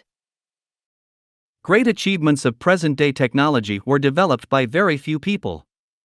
The future does not depend on political solutions, rather, they are technological in nature. Social change is not brought about by individual ideas, but more or less depends upon the evolution of society and the biosocial pressures responsible for social change. It is brought about by natural or economic occurrences, which threaten large numbers of people. Some of the conditions responsible for social change are limited resources, war, overpopulation, epidemics, natural disasters, economic recession, downsizing on a mass scale, technological displacement of people by machines, and the failure of their leaders to overcome these problems. The changes that may occur are not necessarily for the betterment of society unless a large number of people are familiar with the physical nature of the earth and the interrelationship of ourselves with it. In other words, our decisions must be in accordance with natural law and with the carrying capacity of the Earth's resources. A given amount of land can only support so many people. If the population exceeds the carrying capacity, there will be territorial disputes, crime, wars, homelessness, poverty, and countless other hardships. All man-made laws and treaties are artificial. They are rarely based upon the physical factors responsible for human values and behavior. People brought up in scarcity are more apt to steal no matter how many laws and treaties are enacted. It is not laws and treaties that people need, it is access to the essentials of life, clean air, water, and arable land, along with a relevant education based upon the physical sciences. Wouldn't change come about through a reasonable and logical progression? I do not believe it can be brought about by the free exchange of ideas alone. It takes more than words and verbal exchange to bring about an innovative society. It will require a new set of values more appropriate to our needs. The solutions to our problems will not come about through the application of reason or logic. We do not live in a reasonable or logical world.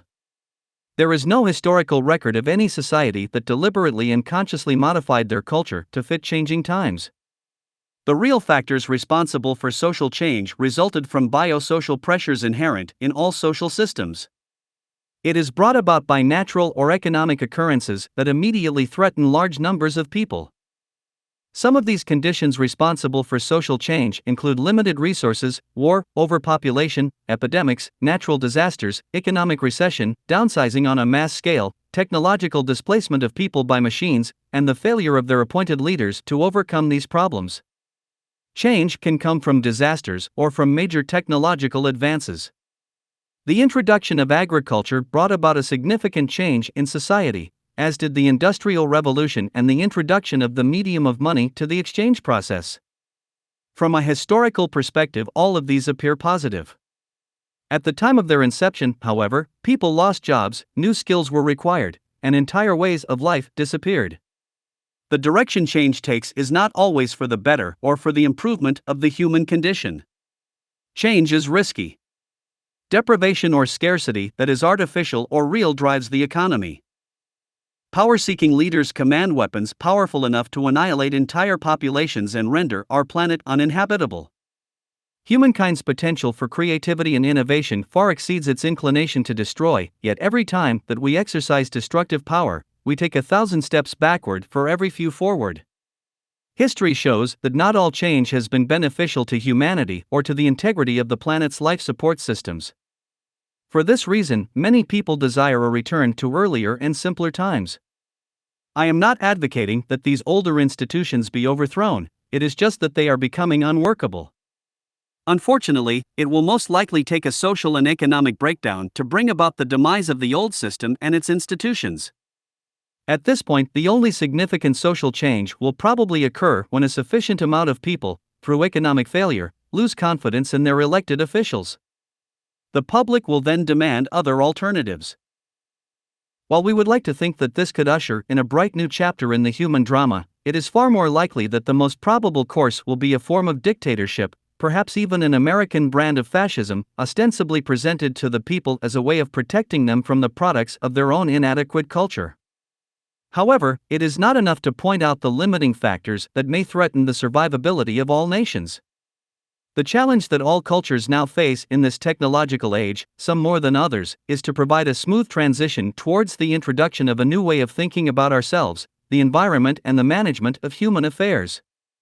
It is now mandatory that all nations engage in a joint venture, planning on a global scale for new alternatives with a relevant orientation towards social arrangements. This is the only option if we are to avoid the unavoidable decline of the civilized world. If humankind is to come together toward a mutual prosperity, universal access to resources is essential. What guarantees people the right of participation? Without vested interests and the use of money, there is little to be gained by squelching opinion, falsifying information, or taking advantage of others. There are no underlying rigid social barriers limiting the participation of anyone or restraining the introduction of new ideas. The main objective is full access to information and the delivery of goods and services to all people. Today, any child hanging out at a street corner or mall, or shooting up drugs, is a wasted life that society ultimately pays for. In a resource-based economy, there will be places for children to go, to learn, and to experiment. The more intelligent our children are, the better everyone's life will be. What do you consider a high standard of living, which everyone in the world is entitled to? And who is the one to decide this? In a resource-based economy, many of the shortages that we have today could easily be overcome by technological ingenuity and the reduction of waste. For example, we could use a form of evaporative condensation in all areas where there are water shortages. We could provide canals from the sea into the land and cover the canals for several miles with transparent enclosures. These would be used for evaporative desalination. In the state of Florida alone, we have close to 50 watts per square yard, which is not harnessed at this time by solar heat concentrators. All highways, parking lots, and rooftops in the new cities would be used to heat water for all of the community needs without the burning of fossil fuels. By using geothermal energy alone, the natural heat of the earth, we could propel the world's society for the next 1,000 years, but this is relatively untapped. There is also wave power, wind power, heat concentrators, and many sources of untapped power. Science has never been given the assignment of the production of an abundance for the benefit of all of the Earth's people. A high standard of living would mean that all members of society would have access to all of the necessities to sustain life: medical care, education, food, clothing, housing, entertainment, leisure time, and more. Man-hours could be reduced considerably until completely eliminated. By eliminating planned obsolescence and the replication of the same products by many different manufacturers, and by surpassing the need for advertising, sales, lawyers, business personnel, bankers, and all of the other non-productive professions, we could easily provide many more goods and services to all people. Today's middle class lives better than all of the kings of the past. In a resource-based economy, when the main thrust and total aim of science and innovative technology are directed towards a higher standard of living for all, our lifestyle could far surpass anything imagined today. Who makes the decisions in a resource-based economy? No one does. The process of arriving at decisions in this economy would not be based upon the opinions of politicians, corporate, or national interests, but rather all decisions would be arrived at based upon the introduction of newer technologies and Earth's carrying capacity. Computers could provide this information with electronic sensors throughout the entire industrial, physical complex to arrive at more appropriate decisions. Will people all be alike? Yes, in these ways. Interested in latest science and technology. Never accept anything unless fully explained. Not judgmental of different cultures. Curious of things that are new. Instead of few people carrying the nation, many will participate. Allegiance to methodology will have ability to solve problems and recognize that contributions come from all different cultures, thus helping to eliminate prejudices. Share resources and ideas. Will people who do more work, such as doctors, demand more resources than someone like an artist? When resources are available to everyone without a price tag and not rationed, human values undergo considerable change. Most of us have been indoctrinated in civilization immersed in scarcity, artificially generated with planned obsolescence. I am highly suspicious of those whose incentives are motivated by money. I also believe in the incentive system, but not the shallow, self-centered incentives perpetuated by our monetary-based institutions. There would be no need for any high-stress jobs. There could be a large enough rotation of personnel to practically eliminate any high-stress jobs until they can be phased out by innovative technology. Inventors and designers are constantly improving methods and technology, yet can like-minded people work towards goals similar to the ones you presented in your book, while still operating within a monetary system? How do you suggest we keep ideas and technology from contributing to the cycle, away from military hands, etc.?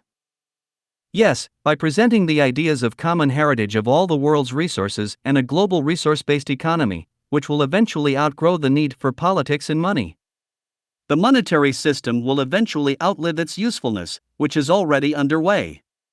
As more jobs become phased out through automation, the majority of people will not have the purchasing power to sustain a culture whose bottom line is profit. It is only through exposing the limitations of a monetary-based system and pointing out the gains of a global system of common heritage can we attain the direction of the Venus Project. This is done just as any new ideas become infiltrated into society through book, video, schools, publications, websites, movies, TV shows, word of mouth, role models, etc. If we fail to accomplish this, the established order will do our thinking for us by controlling the means of communication, television, radio, motion pictures, publications, and education. The better informed the public, the smoother the transition. The Venus Project cannot of itself affect significant social change unless people like yourself accept the responsibility of exposing people to the direction of the Venus Project. What are the safeguards against abuse of power in the society you envision? In a resource-based economy, we surpass the need for money, which is the basis for most corruption. The society we envision makes all goods and services available for everyone without a price tag. This is what the function of government could be, by surpassing the need for politics in the management of human affairs. At present, governmental decisions have always been subject to the influence of the power elite. The cybernated complex would only manage and improve the distribution of resources to provide clean air, clean water, and all of the amenities that enhance human life. Again, it does not control people or manage the lives of individuals. On the contrary, it could encourage the development of individual initiative and creativity far beyond that of our present-day money-oriented culture. There are many who fear the installations of cybernated systems. This fear is unfounded. It is not technology that is to be feared. Our concern should be with the abuse of this technology, rather than with the inanimate technology itself. Do we have enough energy to eliminate scarcity? Yes. The potential of untapped energy sources is almost limitless if we utilize desert heat concentrators, wind, wave, and tidal sources.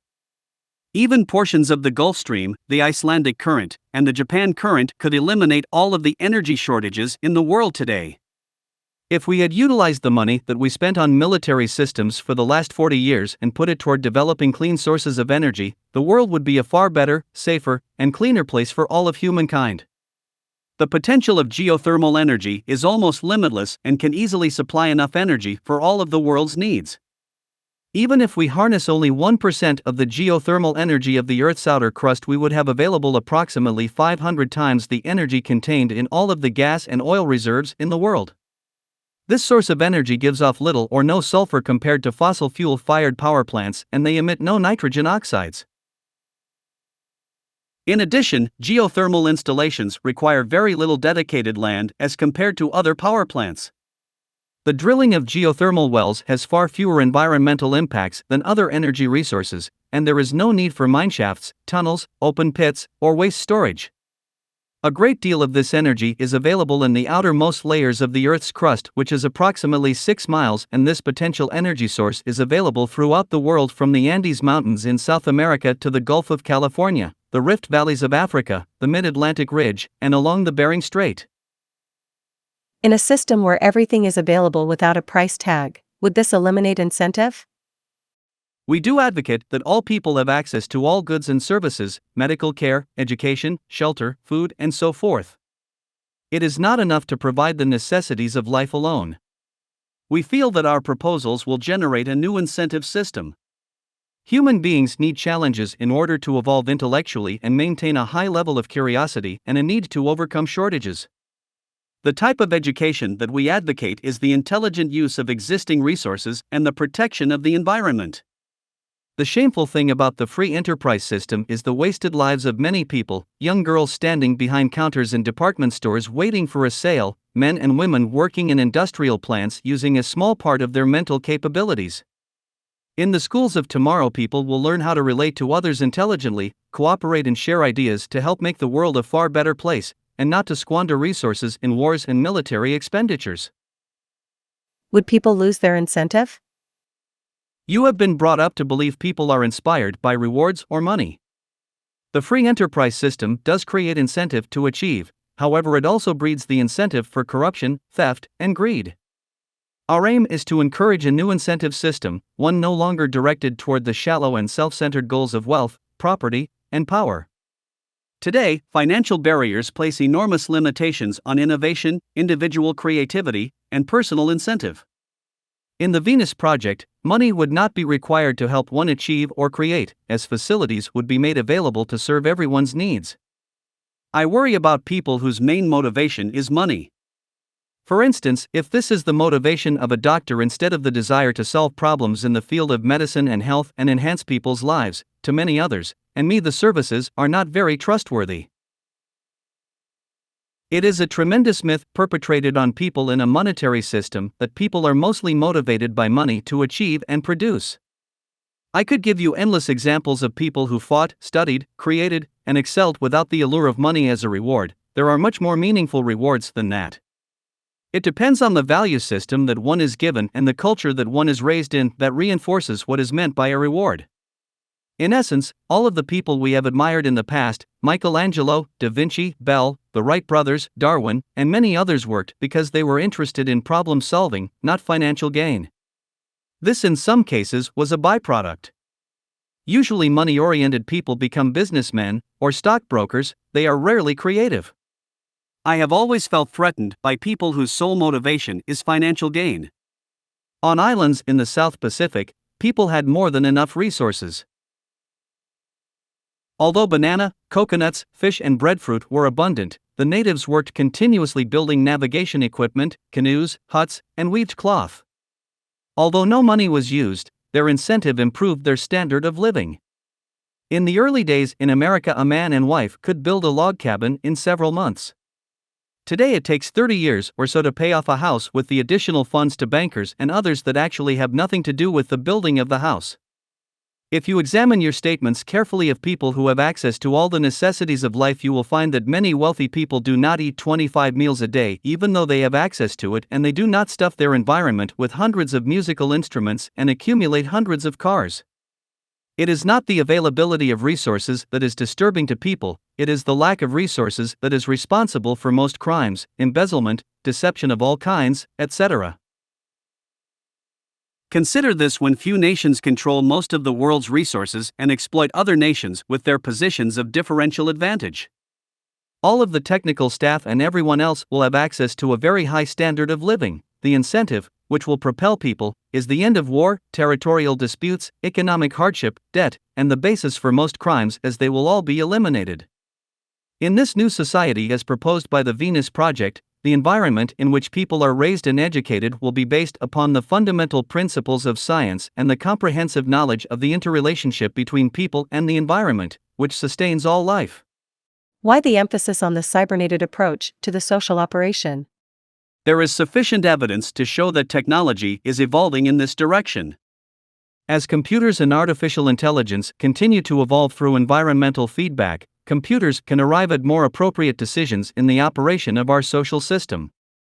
Today, automated systems can launch and guide the flight path of spaceships to distant planets. In a cybernated society with sophisticated technology, we will ultimately surpass the need for human participation in government, manufacturing, and distribution of goods and services. Through cybernated systems, a balanced load economy can easily be maintained. This will free human beings from the boring and monotonous tasks of the workday world. Yes, most jobs will eventually be phased out. The world you describe requires the planetary resources of legions of engineers, artists, and craftspeople to design, fabricate, assemble, and calibrate. What happens 3 or 10 generations later when the backup systems are breaking down and the population has only poets and theoretical physicists? This is totally your projection with a set of values based on past events which have little to do with the Venus Project. The world the Venus Project proposes, if you have read our literature and books, is to bring out the best in each individual throughout the world and constantly updating our relationship to one another, technology, and the environment. People would be free from boring and monotonous jobs, which will encourage and enable them to solve the problems of the present and near future. Prior to the construction of any new cities, power systems, etc., a careful study of the negative effects of all projects would be done. This includes human evolution. A society that does not provide adequate stimulation will decay. History shows that advanced technologies and skills have been lost within generations, and a fully automated cybernetically managed economy/ecology/society would be vulnerable to system decay, malfunction, and collapse in a way that would render humanity helpless and then destitute with neither the technical skills nor the emotional maturity to resolve the resulting crises. This is true in a monetary system but has nothing to do with the proposals of the Venus Project. The Venus Project maintains an overview of the global economy. Any catastrophic event that may occur in which technology is destroyed or malfunctions, people will be prepared to handle.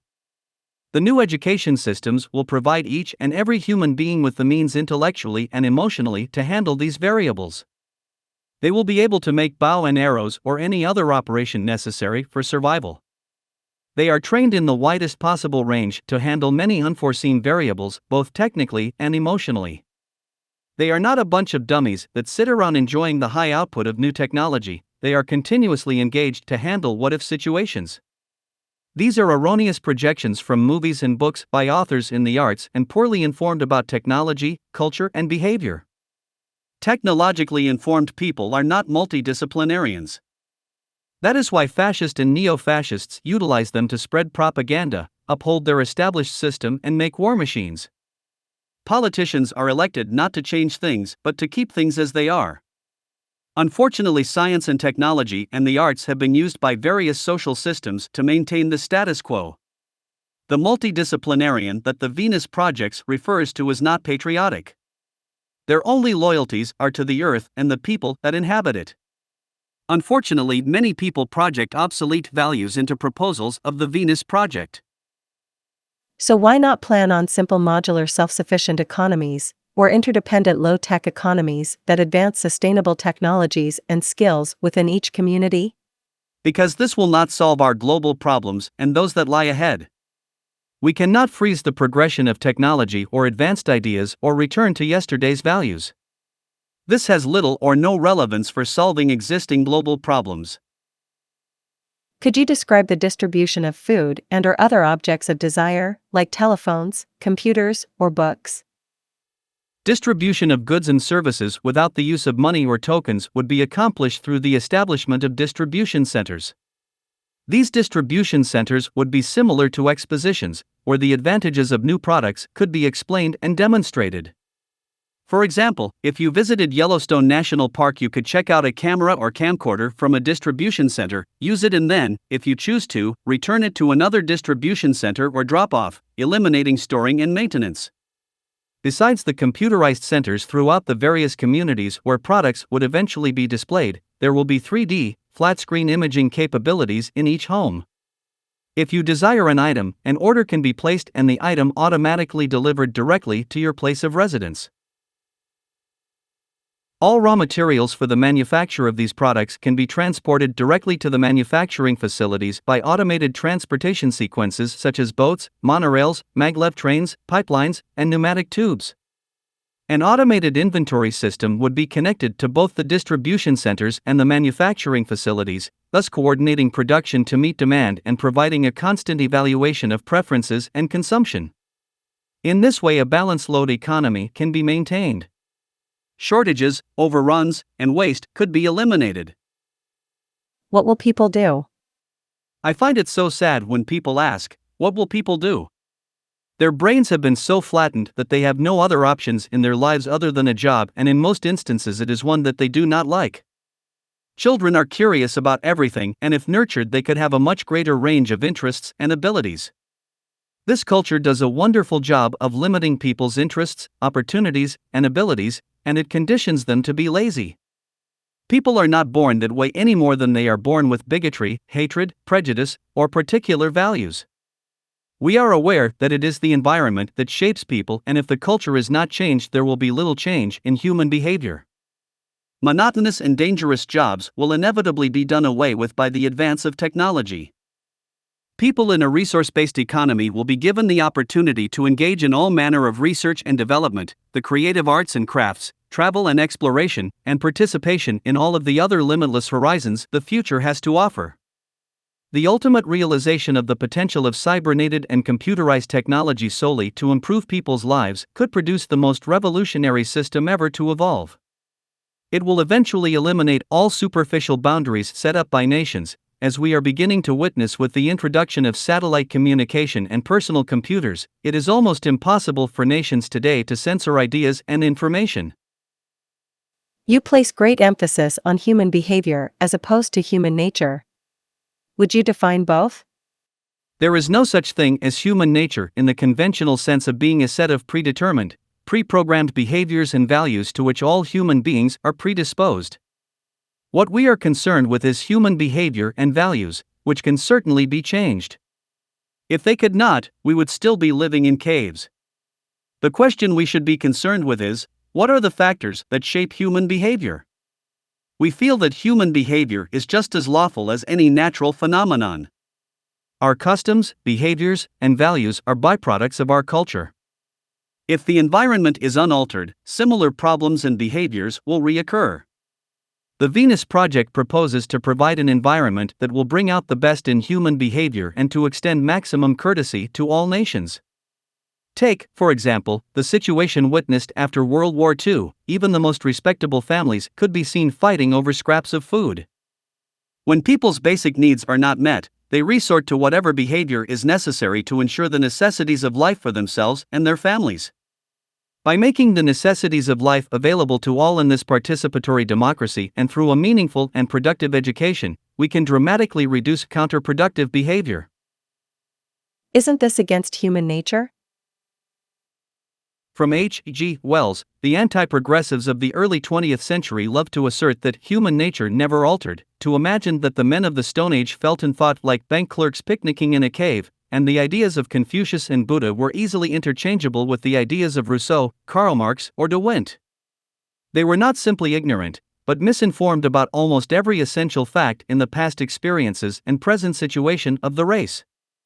The New Utopians by Robert Bogislaw, as Norman R. F. Meyer and others point out years ago, the term human nature is characteristically used as a screen to hide our ignorance about man in general. And one of the more elementary oversights made in discussions of human behavior consists of ignoring the fact that the actions of men are set in motion by external as well as internal forces. As Arthur C. Clarke and many other forward writers have pointed out, anyone who brings up the human nature question is naive. From the book Looking Forward, by Jacques Fresco. When little was known about cultural anthropology, sociology, and psychology, it seemed quite valid to resist proposed reforms by saying, "It won't work. It is against human nature."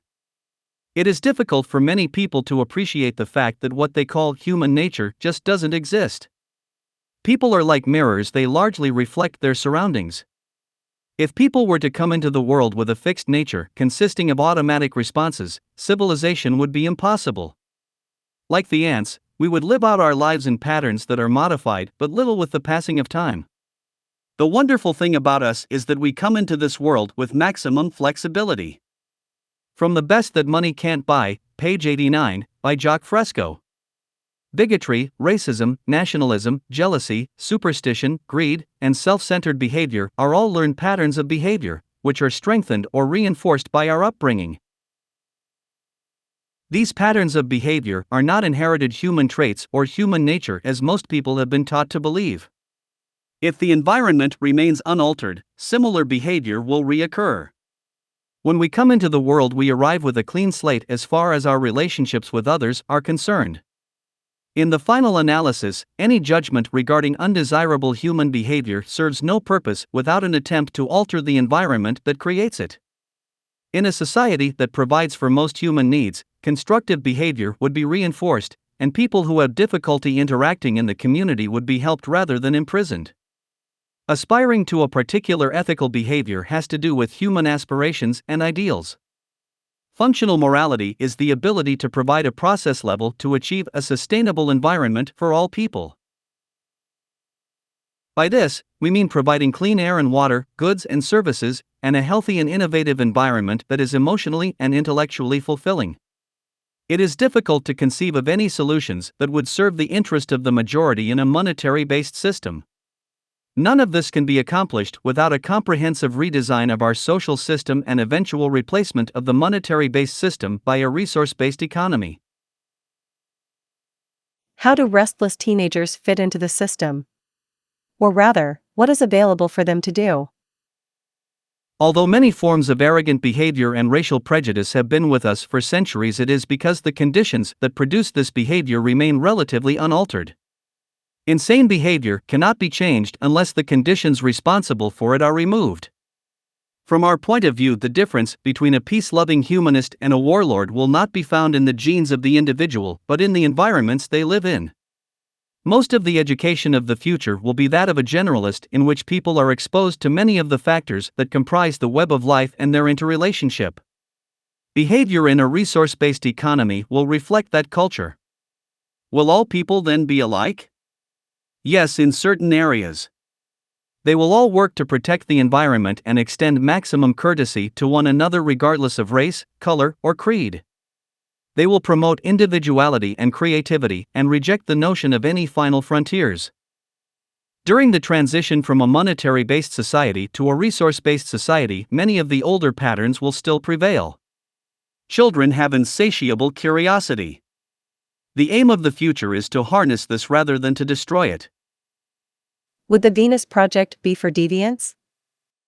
James Harvey Robinson believed that the proper study of man was man. There is no evidence to support this statement. A plant cannot grow of its own accord. It requires an environment of soil, nutrients, sunlight, etc.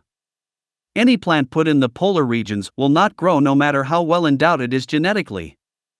Human beings are subject to the same physical laws that govern the entire evolutionary process. Human behavior and values are not self-generating, they are byproducts of culture. Perhaps future historians will look upon us as deviants with our artificialities, violence, and superstitions, a society that spends a great deal of its income on military expenditures when the methods of science could be applied to bridge the difference between nations. Deviant and socially offensive behaviors are byproducts of deprivation or the fear of it. The Venus Project proposes the redesign of education in which people will be provided with the interrelationship of living systems as a symbiotic whole. Children brought up without bigotry, racism, or greed will no longer manifest patterns of behavior that are socially offensive. For example, even the most sophisticated of German families were fighting over food in garbage cans near the end of World War II. Mass lynching in the South was also a byproduct of indoctrination. The question that remains is how much of our value system is programmed by our society's values designed to perpetuate existing and established institutions. It is not human nature but rather human behavior that we have to be concerned with, and that can easily be changed by an appropriate and relevant education and environment, which coincides with the carrying capacity of the earth. If you elect honorable, ethical people to office, but there is no support in the environment to implement the decent laws passed, they cannot be adhered to. For example, if there is not enough arable land to grow food, then behavior will revert to stealing and corruption to attain what food there is. What would be done with that percentage of society that would be agitators or malcontent, such as Timothy McVeigh, who were brought up with a normal upbringing? Your reference to people like Timothy McVeigh, who was brought up with what you call a normal upbringing, must be subjected to a more critical analysis. What you refer to as normal is a society that is nationalist and takes by force or violence whatever it needs. It makes laws in its own interests and breaks them when they no longer serve those interests. It also limits education, especially in scientific and critical thinking. Its people are not medically cared for and aren't cared about at all when the bottom line is profit.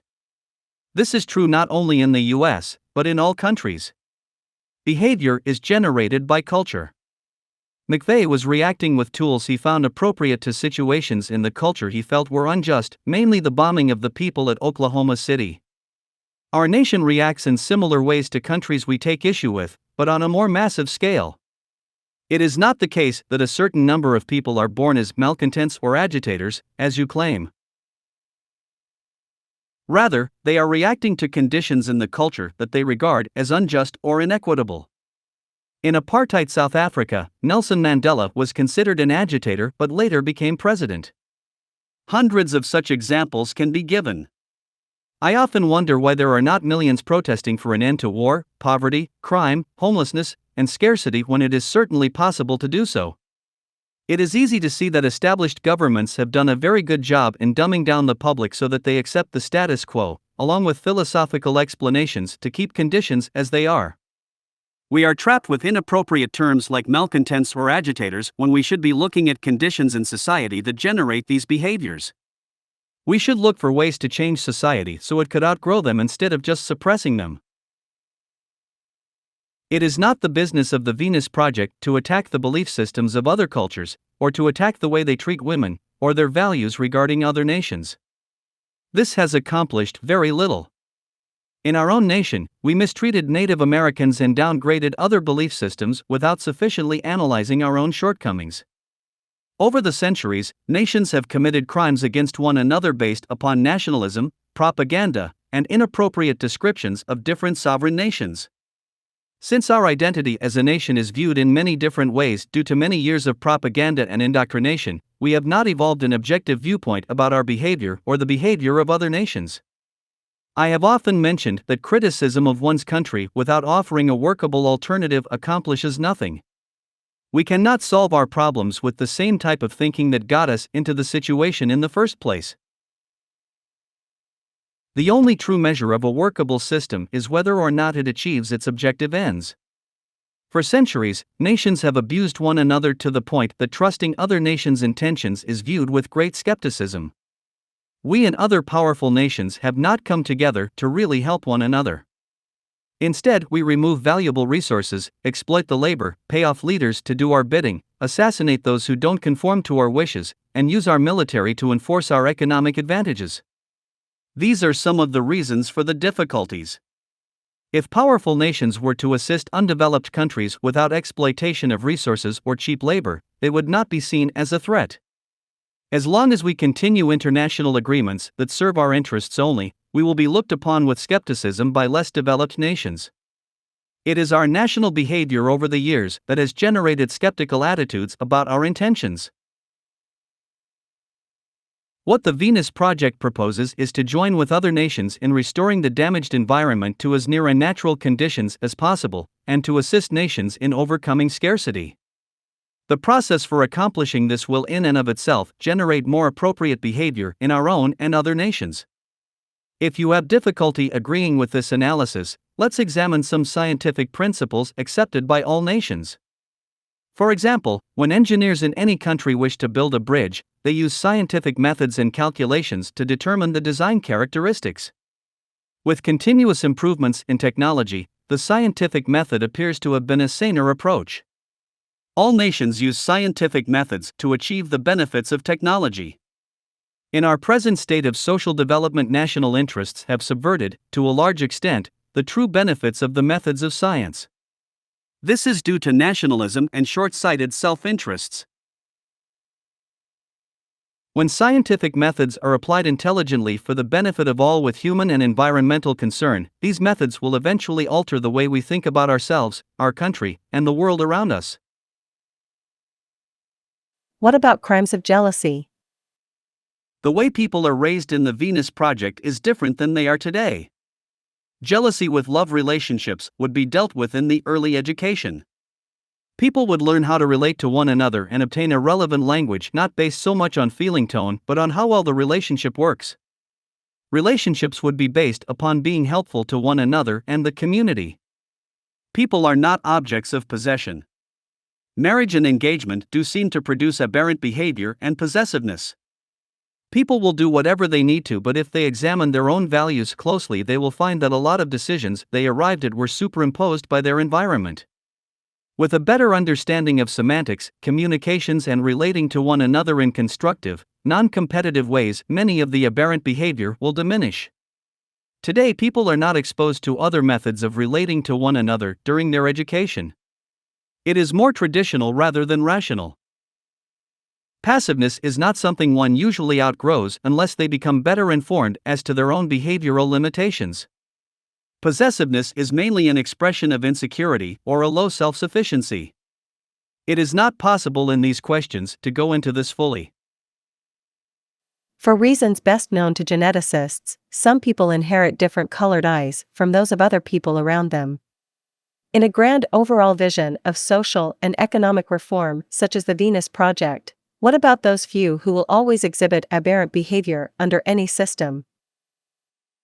You must remember that Jacques has been at this almost all of his life, and so have I for the last 33 years. He encountered these questions early in his youth. That's why he joined the KKK and the White Citizens Council and worked on ways of turning them around. He was successful at this. If genetics were a fixed part of human nature, then behavior could not be altered. He also worked with juvenile delinquents who were called some of the worst kids in New York, and changed them into constructive citizens who still call him today. He also worked with drug addicts and alcoholics who, in turn, worked with other groups to alter their behavior in a positive way using his methods. He had motorcycle gangs and members of the Nazi Party come to his lectures, and he changed all of these people. There are processes that work with different kinds of people. Fresco has developed precise incremental steps for altering human behavior. Genetics determines the function and replication of internal organs, the color of the eyes, a propensity toward certain physical disorders, etc., but has nothing whatever to do with values, bigotry, prejudice, or other learned behaviors. Genetics does not make a person mean, selfish, self-centered, or greedy. If genetics endowed humans with preset behaviors, then people would be unalterable. Animals seem to possess inherited patterns of behavior such as nest building, defending their young, and feeding their offspring, but most of this behavior is based on imprinting and internal body chemistry. Animals with large adrenal glands and a large brain will tend to perpetuate those characteristics in their offspring. Bulldogs of several hundred years ago were very ferocious, which was thought to be inborn. Since then, most of that has been bred out of them by reducing the size of their adrenal glands, which lessened the violence of the animals. It was not the case that the violence was inherited, but rather that the size of the adrenal gland caused the aggressive behavior that characterized the species. Fresco is interested in ascertaining the precise mechanisms responsible for behavior. Geneticists can invent a word like genes, and yet still leave out all the details responsible for behavioral variations. Some imply that through the protoplasmic bridge, acquired behavioral patterns are inherited, thus making genes a scapegoat for the real determinants. It is difficult to go into this if you haven't read the books Jacques gave you, such as Mind in the Making and books on semantics. In the absence of a serious familiarity with these books, it is nearly impossible to do justice to this type of information. In essence, Jacques is concerned with the precise mechanisms that impart values and determine behavior, and he rejects terms like instinct, human nature, and inheritance across a protoplasmic bridge.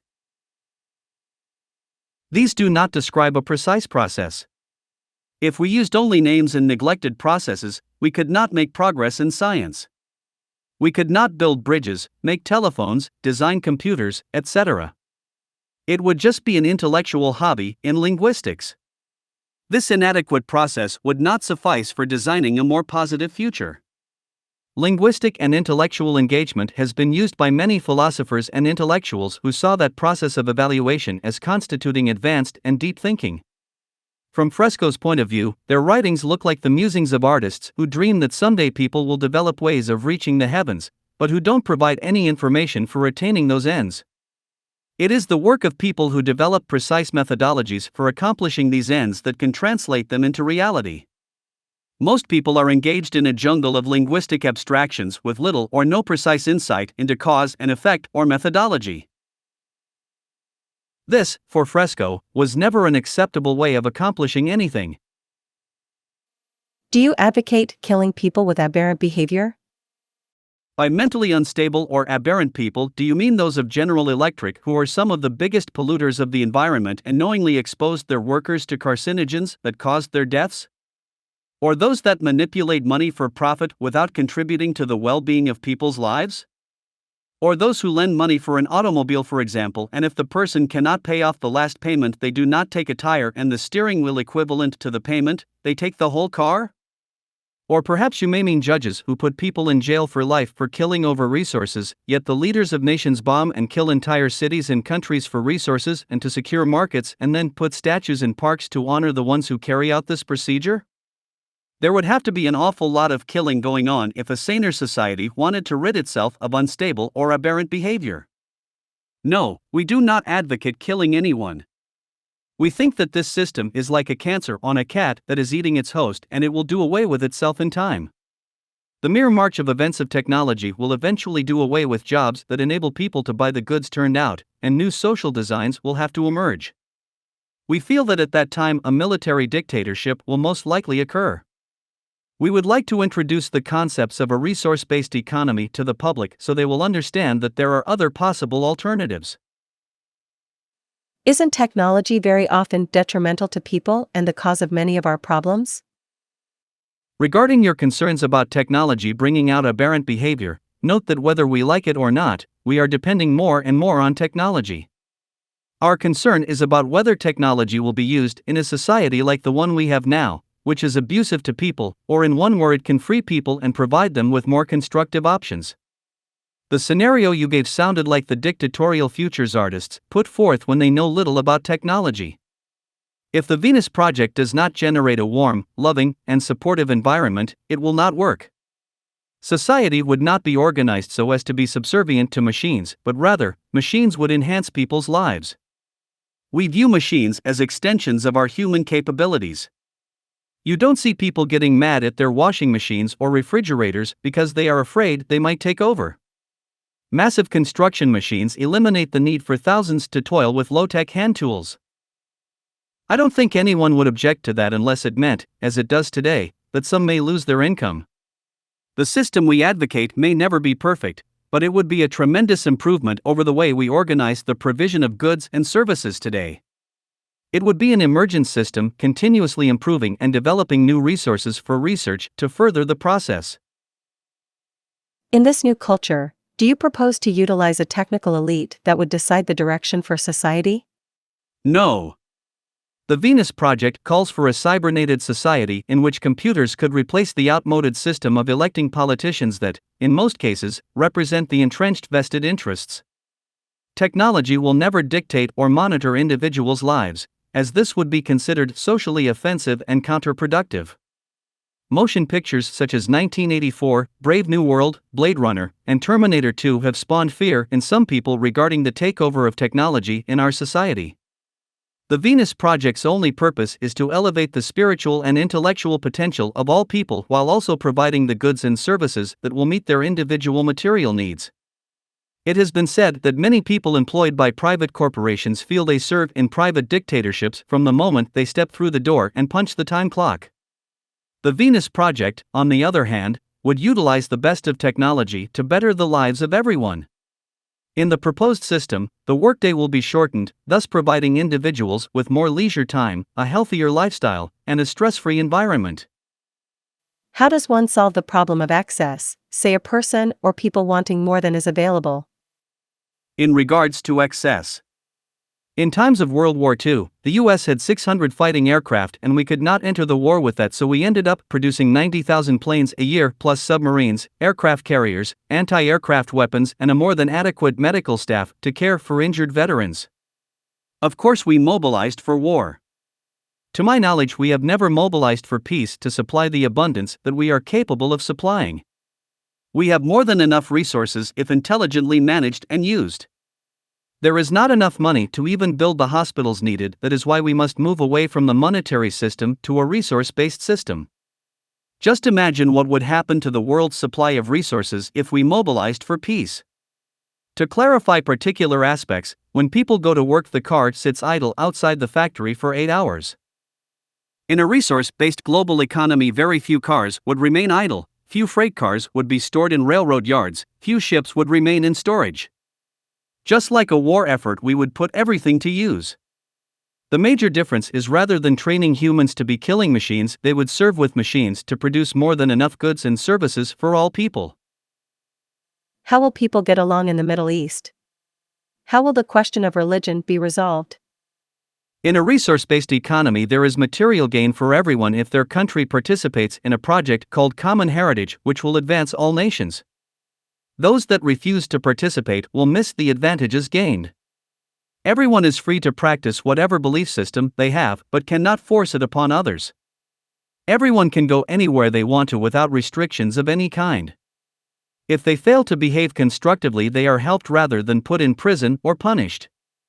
There will be a constant effort to help present the advantages to even those nations who feel that they want to go it alone.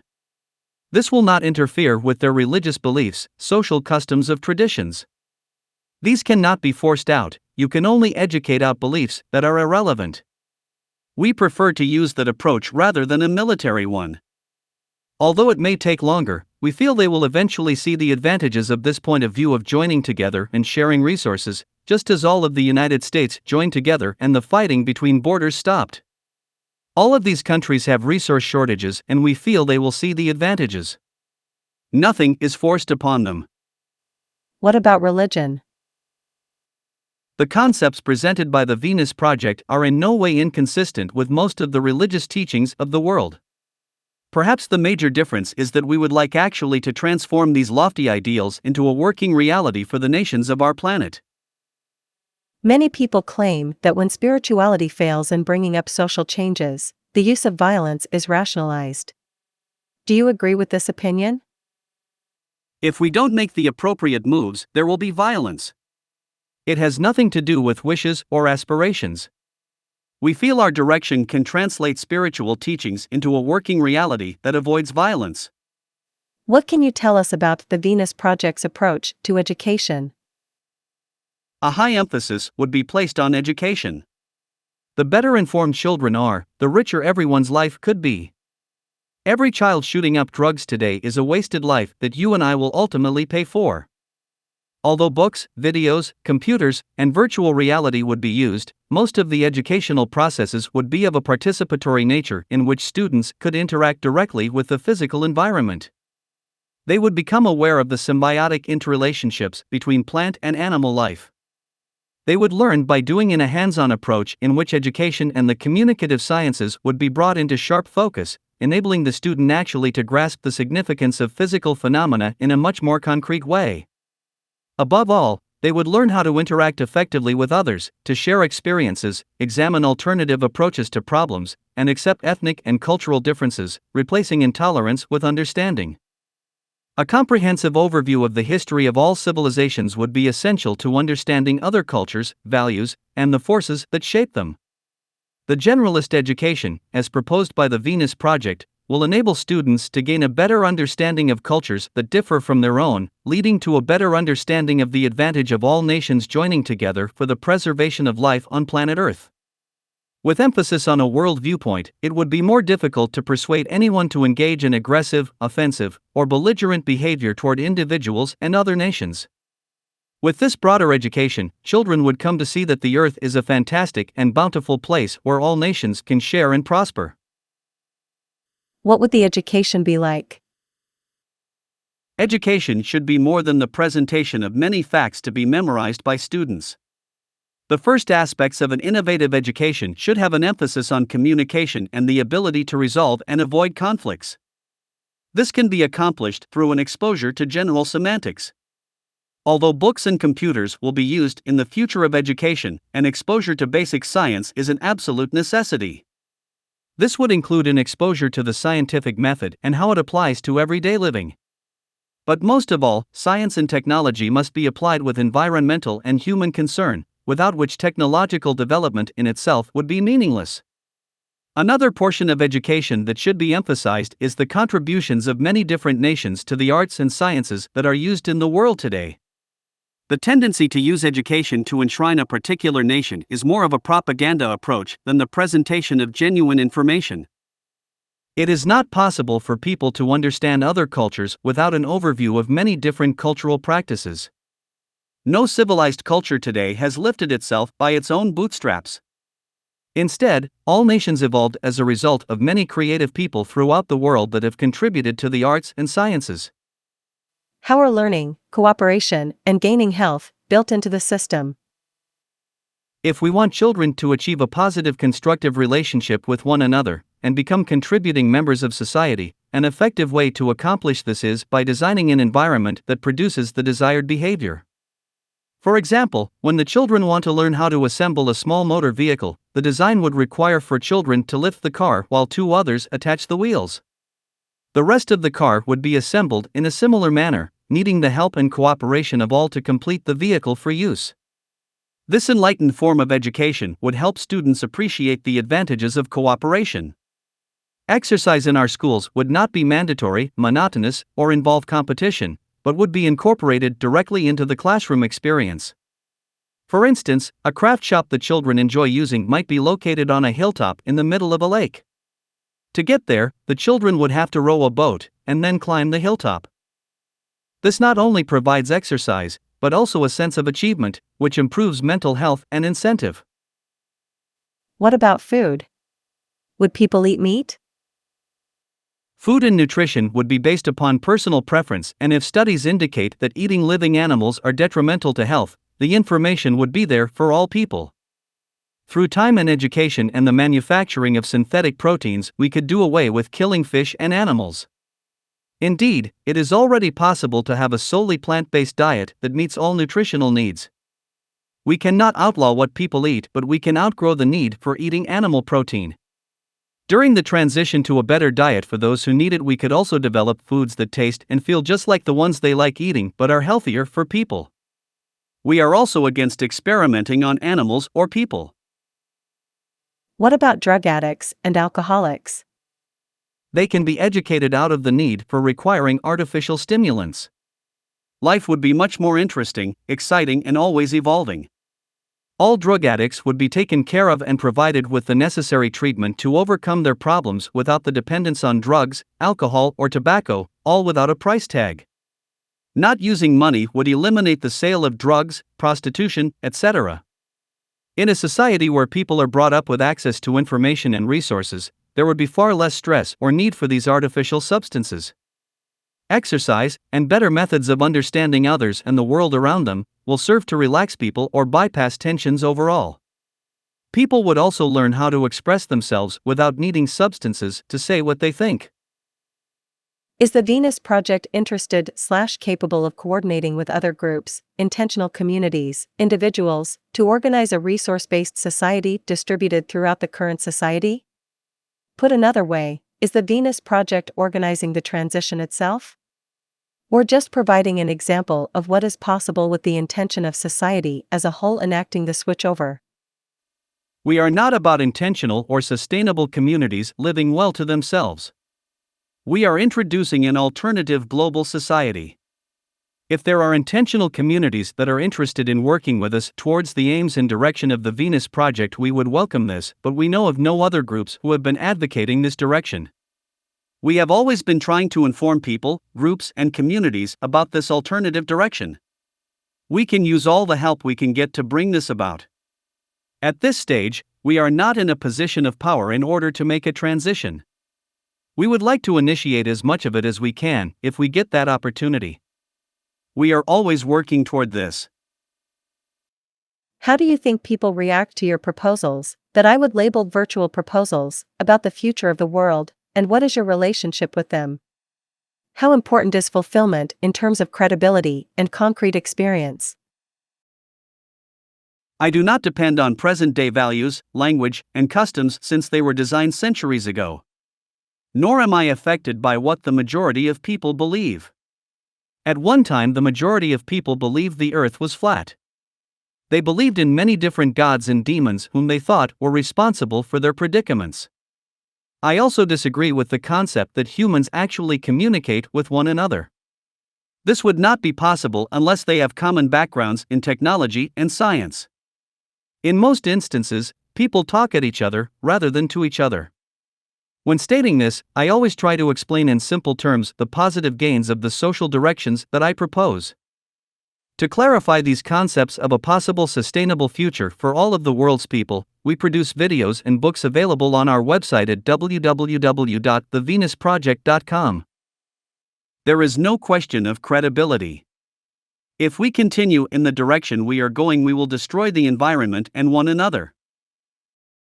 Is the Venus Project a utopian society? The Venus Project is not a utopian concept. We do not believe in the erroneous notion of a utopian society. There is no such thing. Societies are always in a state of transition. We propose an alternative direction, which addresses the causes of many of our problems. There are no final frontiers for human and technological achievement, it will always undergo change. Even if we can design a society having all of the modifications to improve the lives of people and protect the environment, we will still be at the beginning of the next phase. We are always in transition and learning new things.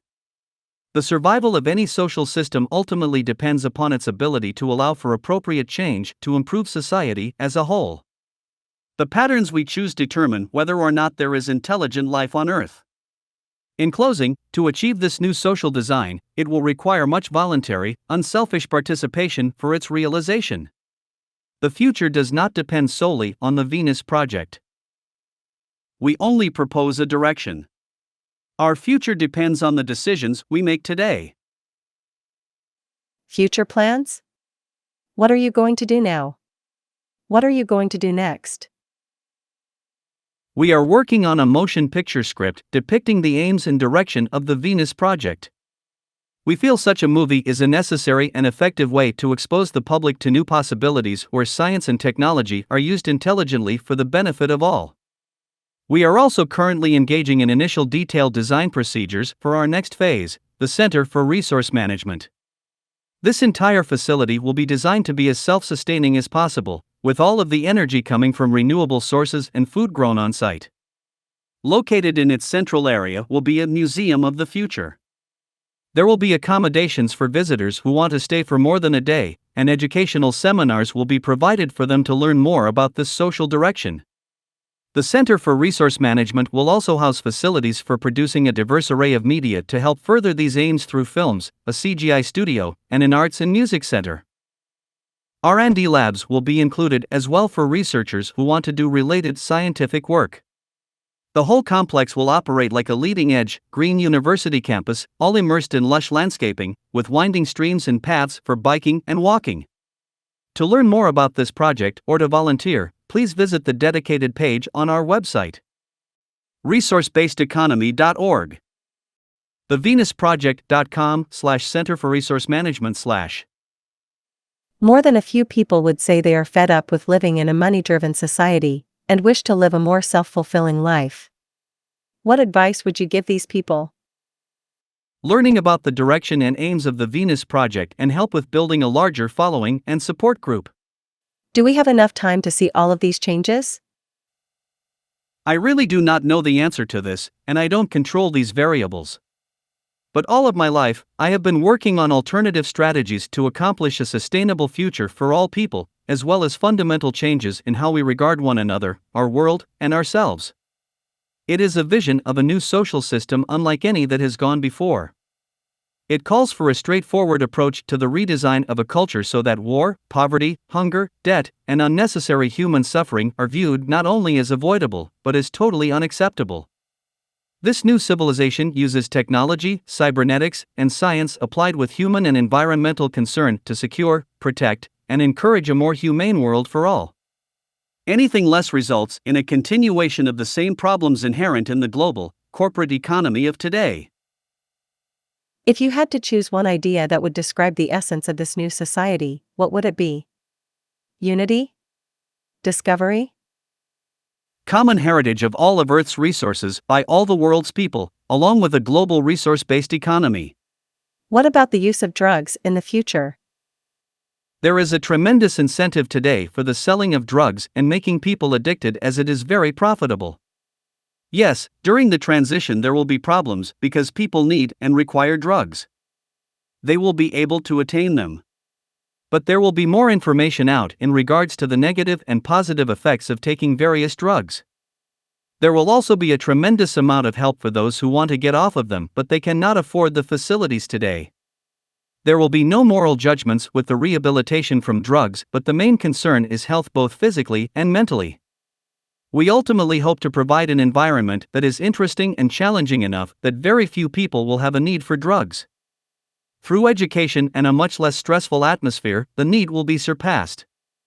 People will be equipped with a healthier mental outlook or better tools for handling situations that confront them. What is your take regarding sexuality? We view the facts of sex are as follows. If children are raised in an environment where nude swimming is the norm, then their sexual attitudes and behaviors will evolve differently than in situations where their bodies are always covered and hidden. Aberrant sexual behavior and fetishes would probably disappear in cultures where unclothed bodies are regarded as natural.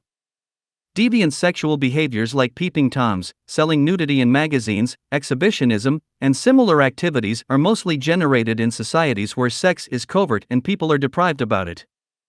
Unfortunately, much religious training seeks to perpetuate conventional sexual attitudes with particular emphasis on feelings of guilt.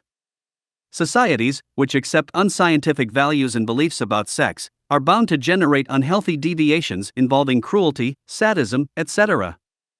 Sexual attitudes and behaviors in a saner society will evolve very differently from conventional societies today.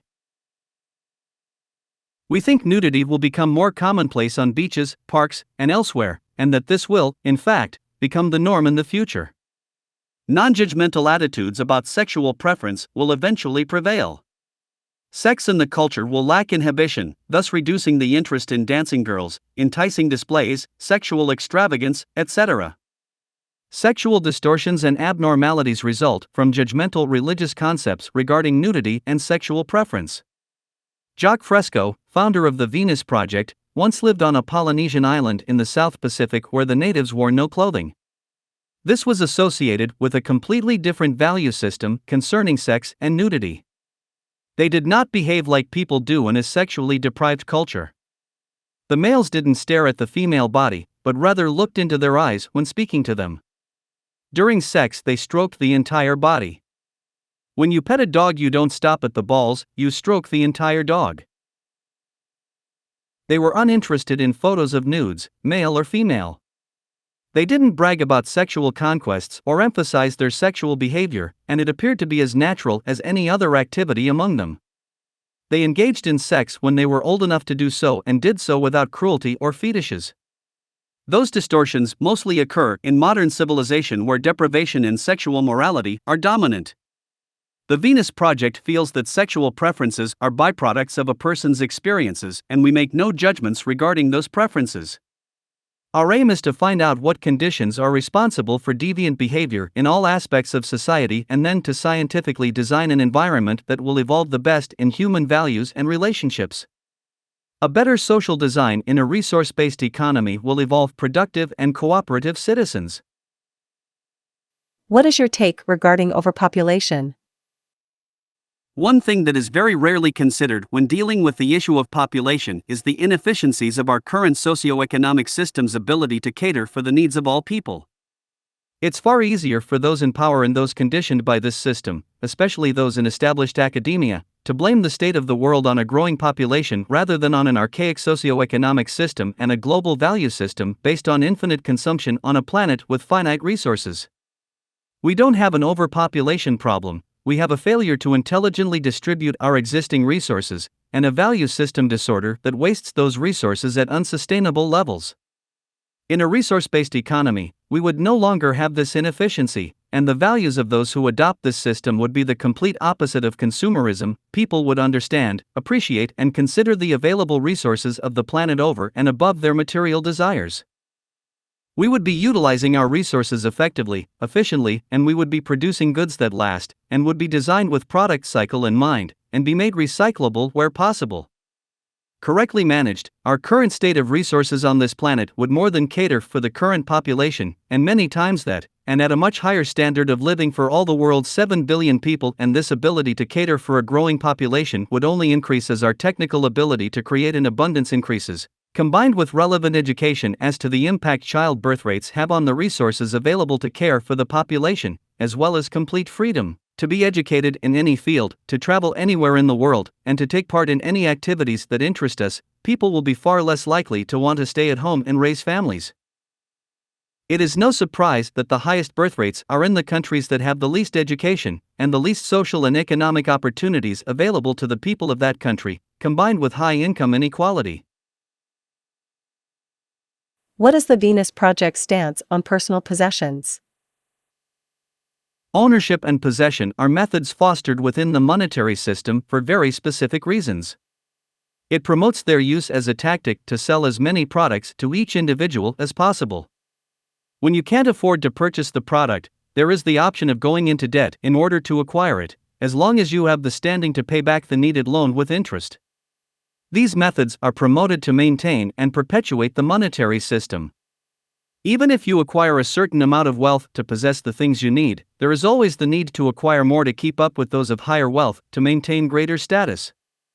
Those who own more and acquire greater opulence are more admired and reinforced with greater success and worth in this money-based society.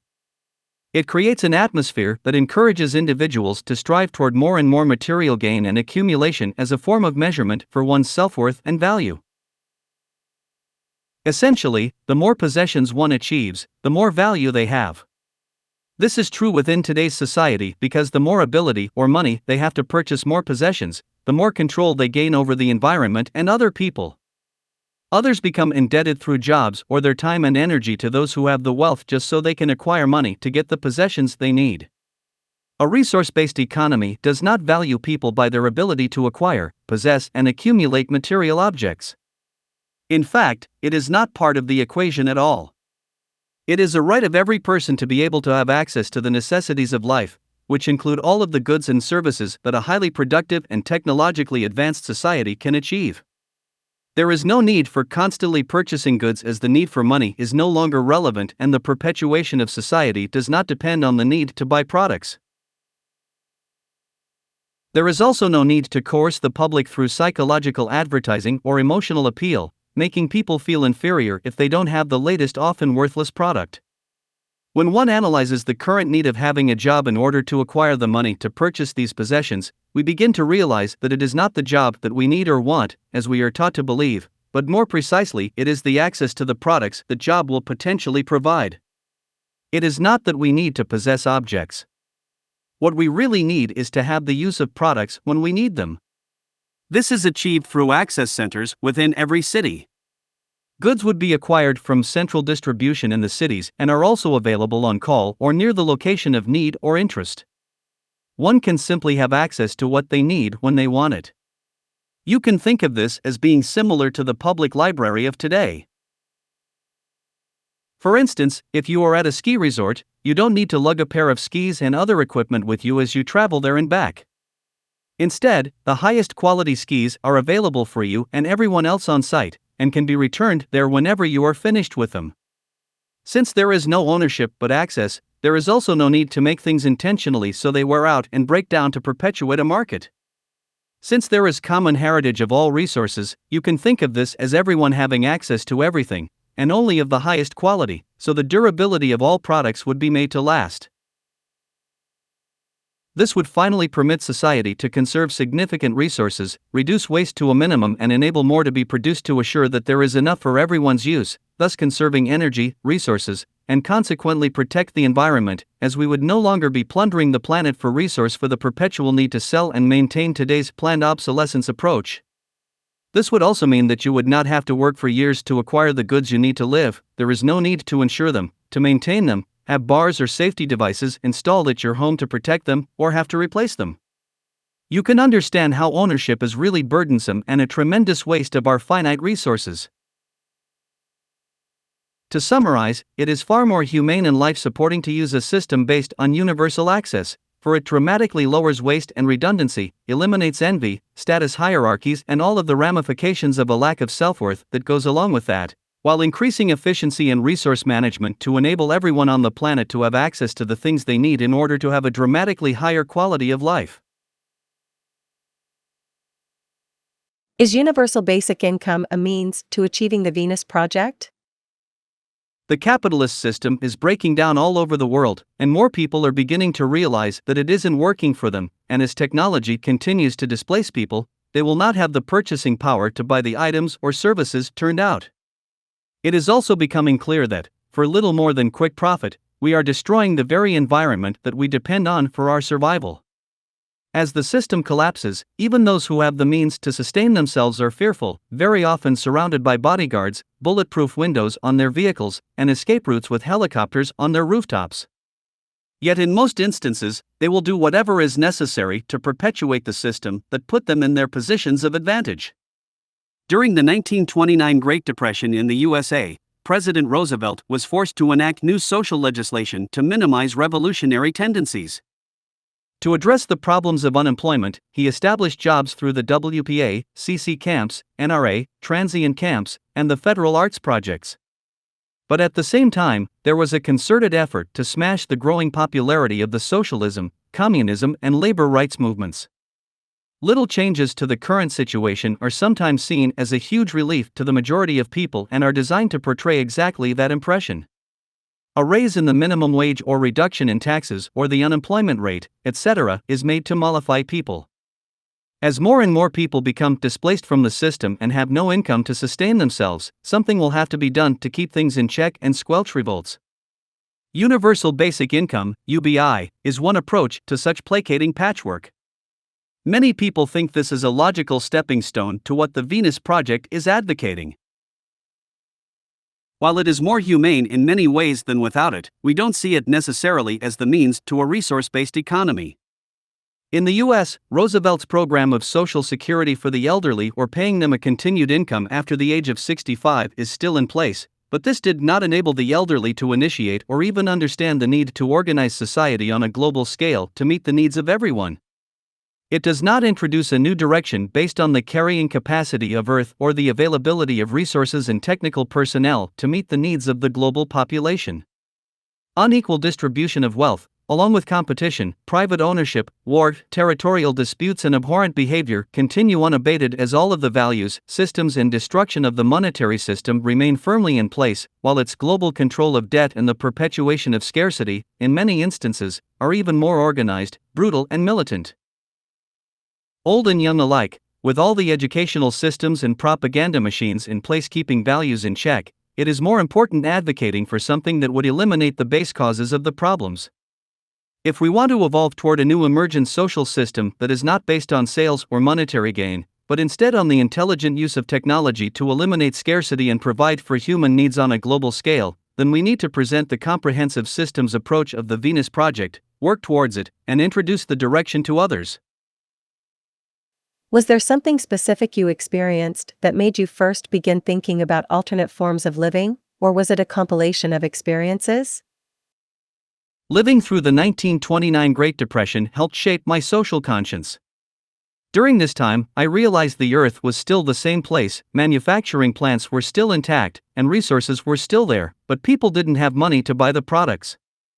I felt the rules of the game we play by were outmoded and damaging. This began a lifelong quest resulting in the conclusions and designs presented in the Venus Project. Conditions of misery, suffering, war, and war profiteering were the incentive and inspiration for my work. I was also motivated by the seeming incompetence of governments, the academic world, and a lack of solutions from scientists. Many fail as generalists because of their overspecialization on limited aspects of social problems. Scientists, politicians, and academicians see problems from inside the system they're in, which is what's responsible for the problems in the first place. I am disappointed with those who worry about terraforming other planets while our own is still full of war, poverty, hunger, and environmental neglect. Working with drug addicts, alcoholics, and so-called juvenile delinquents in New York City convinced me that instead of working with individuals, more effective methods would deal with the societal conditions that create dysfunctional behaviors in the first place. How do you respond to what critics refer to as the economic calculation problem? A resource-based economy is sometimes mistakenly assumed to be centrally planned, i.e., a group of elites, supposedly the Venus Project members or founders, who make decisions about the economy or how and when resources are allocated. Understandably, it may appear so because a resource-based economy utilizes a systems approach which as a concept manages and monitors all known variables within a system. Management and monitoring would not be done by a single system but by multiple computers worldwide, ensuring redundancy. Simultaneously, the system would be facilitating interactions with a competent public through a transparent system that would enable a constant flow of feedback information, to which the public would have access and be able to provide input on any matter, whether personal or social. In other words, economic calculation issues have nothing to do with a resource-based economy. Neither money nor barter would interfere with the allocation or distribution of resources or services. These factors would be determined by a scientific survey of people's needs, the resources available, where the resources are, and what needs to be built and allocated accordingly. The current system does not support mechanisms to take care of people's needs in an equitable manner. There are no rules or laws to maintain the equitable distribution of resources or access to them. Archaic academic blockages of organizing society in order to maintain current systems were devised in times of scarcity. To this day, these blockages support those who have accumulated positions of great wealth and who have little concern for the broad majority of humans. Such artificial blockages are no longer relevant in a resource-based economy. There are currently vast layers of superficiality that divert us from the underlying causes of our shared planetary problems. Once those are stripped away, it is easier to consider the potential of a resource-based economy as a worthy and legitimate replacement. If we want to solve the ongoing problems of war, poverty, hunger, and many other societal ills by creating a system of equitable access for all, it is necessary to adopt the most efficient means of design, manufacture/production, distribution, and recycling that we possibly can.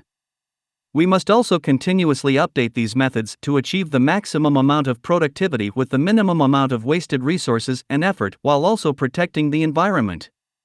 We could easily accomplish this today using existing technology. Those who have the technical knowledge can adopt the Venus Project's path and readily overcome scarcity. A rudimentary supply and demand graph shows us that the placement of price control, a price floor or a price ceiling, will either motivate or demotivate production. This is the operating system of profit, which inherently excludes consideration of the earth and everyone on it. If we choose to obtain a high standard of living for all, without exploitation of anyone, then education and environmental management needs to shift priorities from those motivated by self-centeredness to priorities that serve a far more humane world for everyone. As observed by Jacques Fresco, today's economic model scarcity-based interferences do not play a role in the average fisherman's motivation to go out and fish for the community on the islands of Tuamotus, for example, without any expectation of a financial return. There, it is the understanding that everyone plays a vital role in the well-being and maintenance of their common standard of living that motivates them to collaborate, rather than profit. Another assumption that can be made about a price control system is that it may influence consumer behavior, motivating people to overconsume when prices are low and search for more economical substitutes when prices are high. People living without the threat of scarcity within a resource-based economy would not be motivated to display such behavior. Instead, they would be educated to live with abundance while intelligently managing the Earth's resources, thus preventing mass hedonism.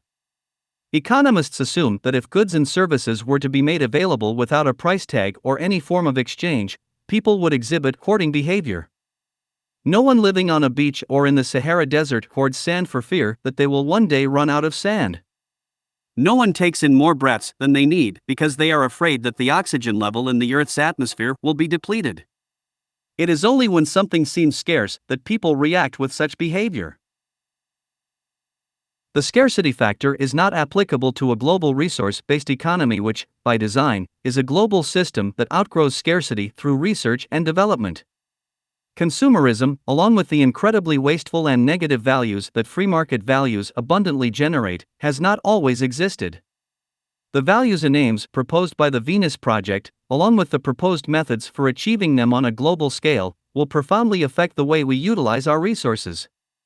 The intelligent management of resources will also enormously reduce the inherent waste and inefficiencies seen in current production/manufacturing and humanity's self-destructive culturally driven consumption due to the monetary marketplace. If supercomputers runs the global resource-based economy, who runs the supercomputers? The centralized holistic computer system would be directly connected to the user environment, collecting precise feedback from production and distribution centers, schools, universities, research labs, etc.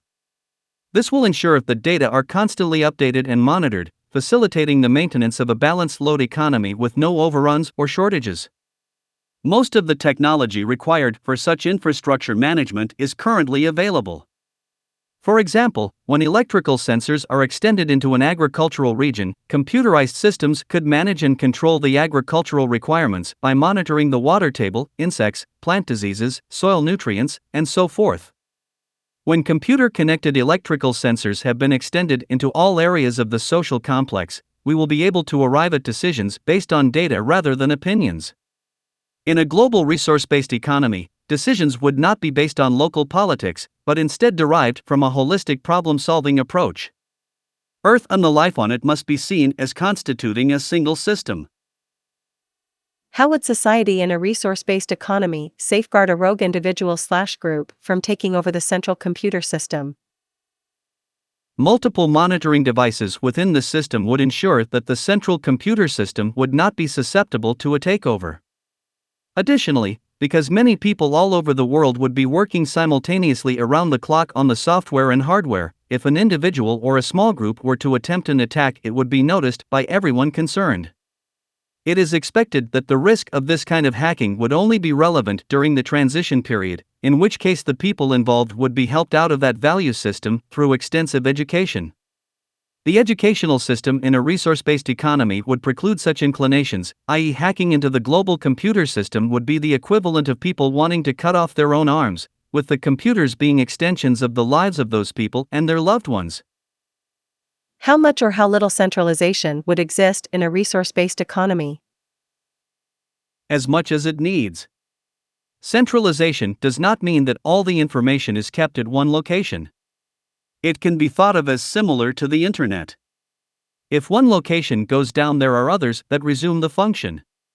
Within a resource-based economy, the information would be gathered and stored, but it would also be designed with multi-level redundancy so that the world would not rely on one location for decision-making. Redundancy of information means that no single nation or group could control anything.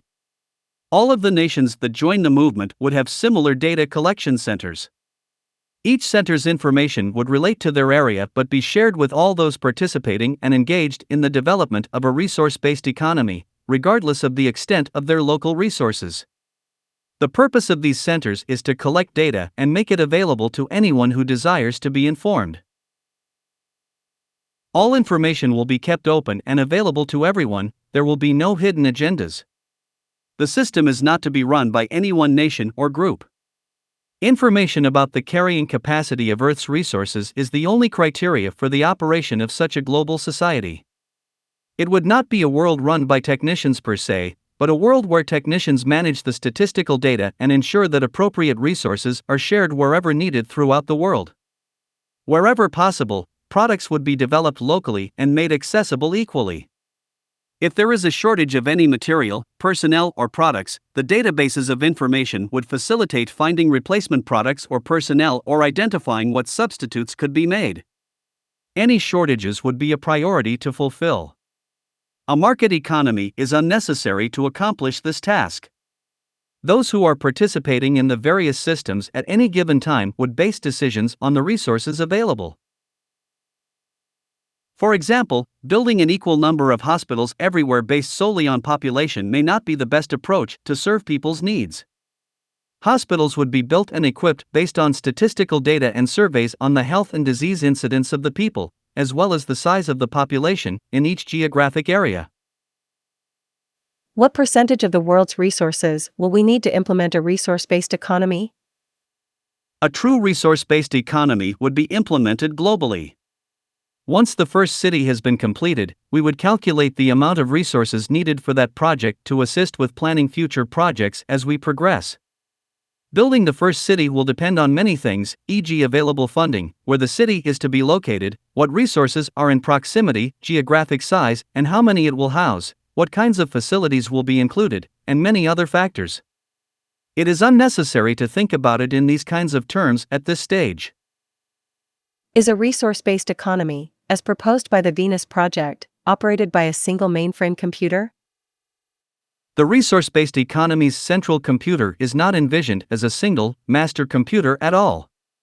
It would be an ultra-wide, heavily redundant network comprised of the most powerful computer systems, sensors, triggers, etc. working in harmony to significantly ensure the health, safety, and welfare of all of Earth's occupants, human and otherwise, while handling all of our moment-by-moment needs and requests.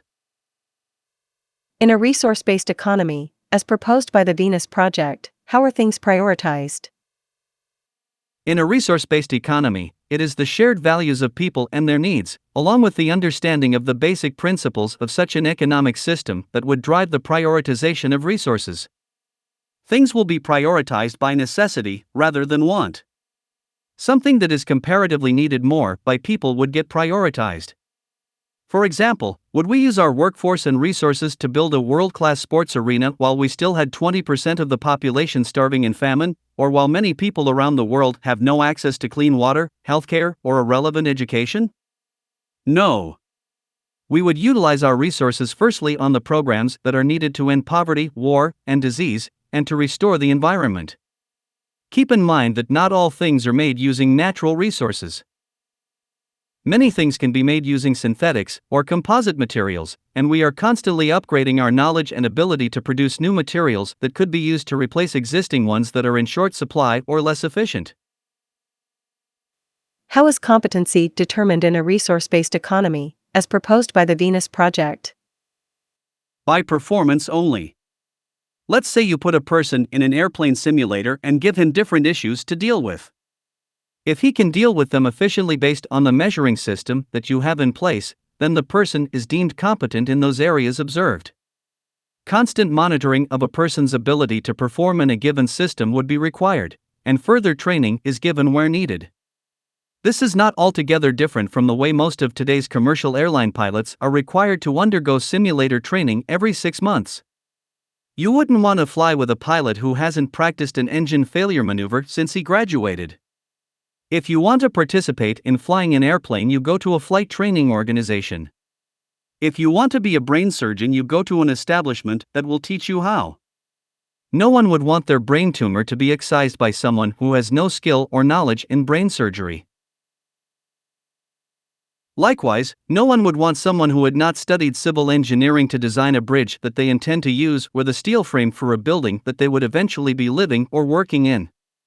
We anticipate maintaining professional competency in these kinds of fields. In a resource-based economy, people will have access to relevant education when they need it and where they need it, meaning that many more people would be able to contribute in many different areas, provided they are competent. There would be a much higher level of competence in general within society in most likely every field relevant to our well-being, social, economic, and environmental. Competence would be determined via testing, combined with continuous training in the field in question. If a person trained, then dropped out of training and didn't keep up with their craft, they might fail the next competency test. Using the commercial pilot example once again, industry standards require that pilots who do not do a takeoff and a landing for 35 days are automatically taken off the roster and sent back to training to re-establish competency. It is not left up to anyone's best judgment. If people in a resource-based economy lose interest in maintaining their competency in a particular area, they will be free to pursue something else that interests them more. How will the city planners work with social scientists? Within a global resource-based economy, the city planners will also be social scientists. In the future, people will have a broader range of knowledge and be asked to take an ecological view of their work. Unlike today's world, where scientists are sometimes engaged in making weapons, the future we envision would have scientists questioning the wisdom of any nation going to war to destroy another, and offering alternative ways to bridge differences besides killing one another. People will be working together with many other multidisciplinarians along with Cybernation to arrive at designs that take a holistic approach, meeting both the needs and the wants of the end users. In today's monetary system, design and development amounts to doing the best you can within the financial constraints of needing to make a profit. In a resource-based economy, we won't have those limits, which will free up any such limits on design in all areas. People will have a broader range to explore, innovate, be efficient, protect the environment, and conserve energy. Would we necessarily use Jacques Fresco city designs? The Venus Project's designs are based on a set of criteria not found in our current inefficient construction culture. Today we waste billions of dollars in materials globally every year on subjective aesthetics, building rectangular houses out of wood in areas where hurricanes and tornadoes or wildfires are common, and putting mud and clay hotels and restaurants on coastlines that are prone to being hit by tsunamis. Millions of people globally are killed or maimed by insufficient design, mostly as a direct result of cultural aesthetics, cost cutting, and the mismanagement of resources due to the current monetary market system. What we are lacking in today's culture is intelligent functional design. Cities in the future would be designed for function, not ego. Therefore, those designing cities would be multidisciplinarians working collectively to develop living environments that optimally benefit both people, wildlife, and the natural environment as best we can, with less negative impact on our planet. Future architects and engineers will not have been raised in a profit-oriented, values-engineering, ego-driven and subjective aesthetically biased subculture, but will understand the benefits of relevant design with the main focus on resource conservation and function. These and more are the concerns behind Jacque Fresco's city designs. How about personal possessions? All of the world's resources will be declared as the common heritage of all the world's people.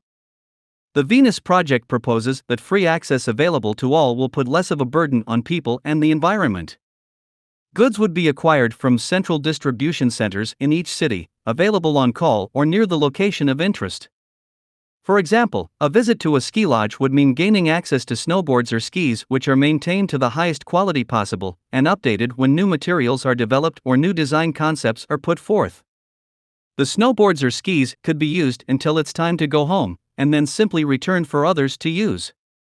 This concept, which was gained by Jacque Fresco's visit to the islands of Tuamotus, is relevant to reduce waste. He witnessed personal items being given to others when they were not being used, but the idea is to produce enough to go around so no one is without. We might ask why, if goods can always be accessed and easily returned, would someone want to drag something around with them, claim ownership of it, or even hoard items at their home? If you simply had access to everything you wanted and needed, like a camera or a drum kit, for as long as you wanted, then there would be no need to own anything. Caretaking of those items might even become a burden. Accessibility means enjoying the latest model available until it's no longer needed. Access over ownership would especially be ideal for things that break down or become obsolete. Instead of personally investing in owning something with limited usefulness, in a resource-based economy, it could simply be returned for a new replacement. In today's society, the number of empty houses far outnumbers people who are homeless. What are any of those empty homes worth if they are not being used to house people? If it weren't for the inherent restrictions of the monetary system, they could be put to use. In society today, the need for property results in extreme product overlap and redundant waste. It is far more logical to create a system based on universal access, for it would dramatically reduce waste and redundancy while increasing space and efficiency. Anyone who has dealt with the time, cost, and energy-consuming project of moving from one house or apartment to another has probably learned this important life lesson: the more stuff you own, the more stuff owns you. People would still own everything necessary for personal individual use, such as clothing, dentures, and eyeglasses. The public would not want to own things, but would want the use of things only when needed. How does the Venus Project define freedom? What freedoms are available in a resource-based economy? We find that what people call freedom today is really a range of allowable or socially acceptable behaviors. What we mean by freedom is that which will come when are working collectively to protect the environment and one another. You are never truly free, as the word suggests. You are bound by physical or natural laws. The limitations that everyone in a resource-based economy would have are those of natural law.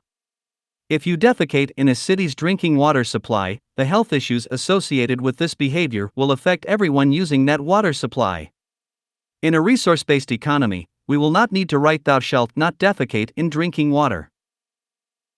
We will seek to manage everything from educating people about the consequences of such actions, to creating the availability of clean public toilets wherever there is need for it, to monitoring the water quality, to having effective and redundant filtering systems, and using clean water reserves if the water supply should become contaminated by unforeseen events.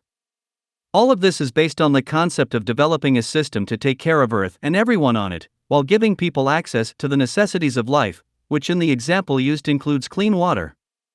We also have to keep in mind that environmental conditions change and with them, values change, so your system needs to undergo change accordingly if you wish to maintain your standard of living or even survive.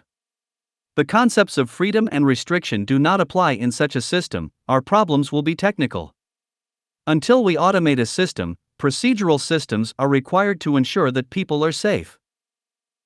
For example, if we haven't been able to automate flight to the level of redundancy required, if you try to lift off in an airplane at a lower takeoff speed than necessary, you will stall and possibly hurt yourself and others. One must be instructed on what each of us can and cannot do so as not to hurt ourselves or others. People must understand that there is no ruling elite in a resource-based economy. There is no one in charge. We will work on the problems of our global society in collaboration with others, based on shared values of a resource-based economy known as functional ethics. Who will maintain the machines? People who are competent and interested in the machines will do so. Today we can already see self-repairing materials, and by building and designing systems that last longer and can be updated easily, it seems that we may reach a time that humans need not apply in this area. This level of efficiency is not rewarded in the monetary system, so the general public are unaware of what is actually already possible. Furthermore, the role that humans will play within this automated system will be a supervisory one and nothing more. Once a fully integrated, autonomous, cybernetic industrial system is set up, it is simply a matter of updating the system and making sure the system is in order. As time moves forward, we can only expect that the rate of our technological capabilities will continue to increase the perfection of this system.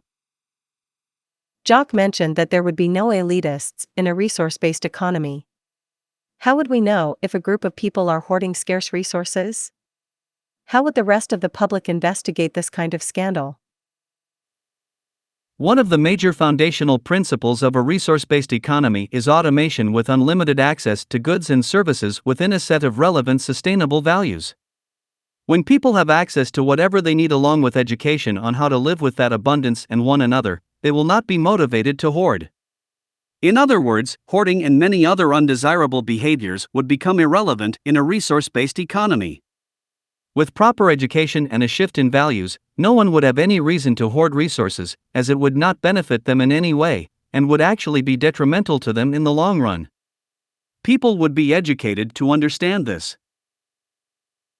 What about people who don't want to participate in a resource-based economy? If a nation initially refused to join the world community, we feel that in time, given the opportunity to look at our system and compare it with their own, they would come around. There would be no pressure, no arm twisting, no torture, and no military force. We do not envision forcing our values upon people. If people do not identify with the Venus Project, they will not join us.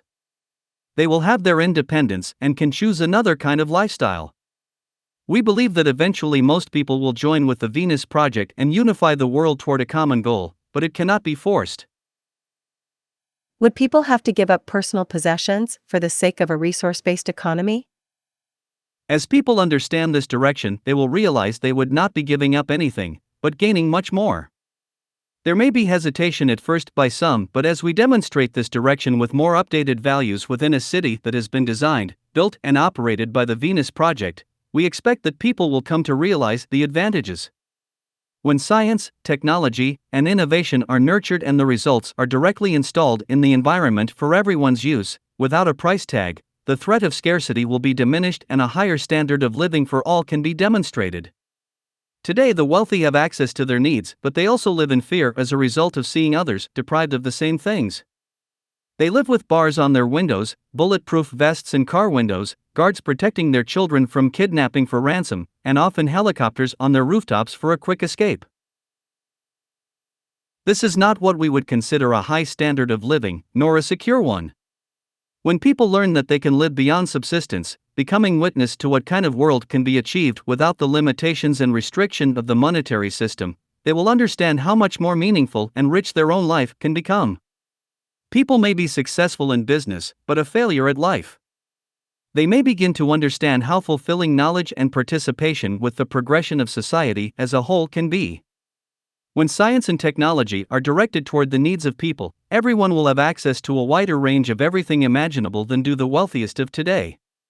Rather than the goals we are given in our current system of wealth, property, and power, people would be concerned with the well-being of all and the protection of the environment, a life where actions and values take on far more meaning and fulfillment.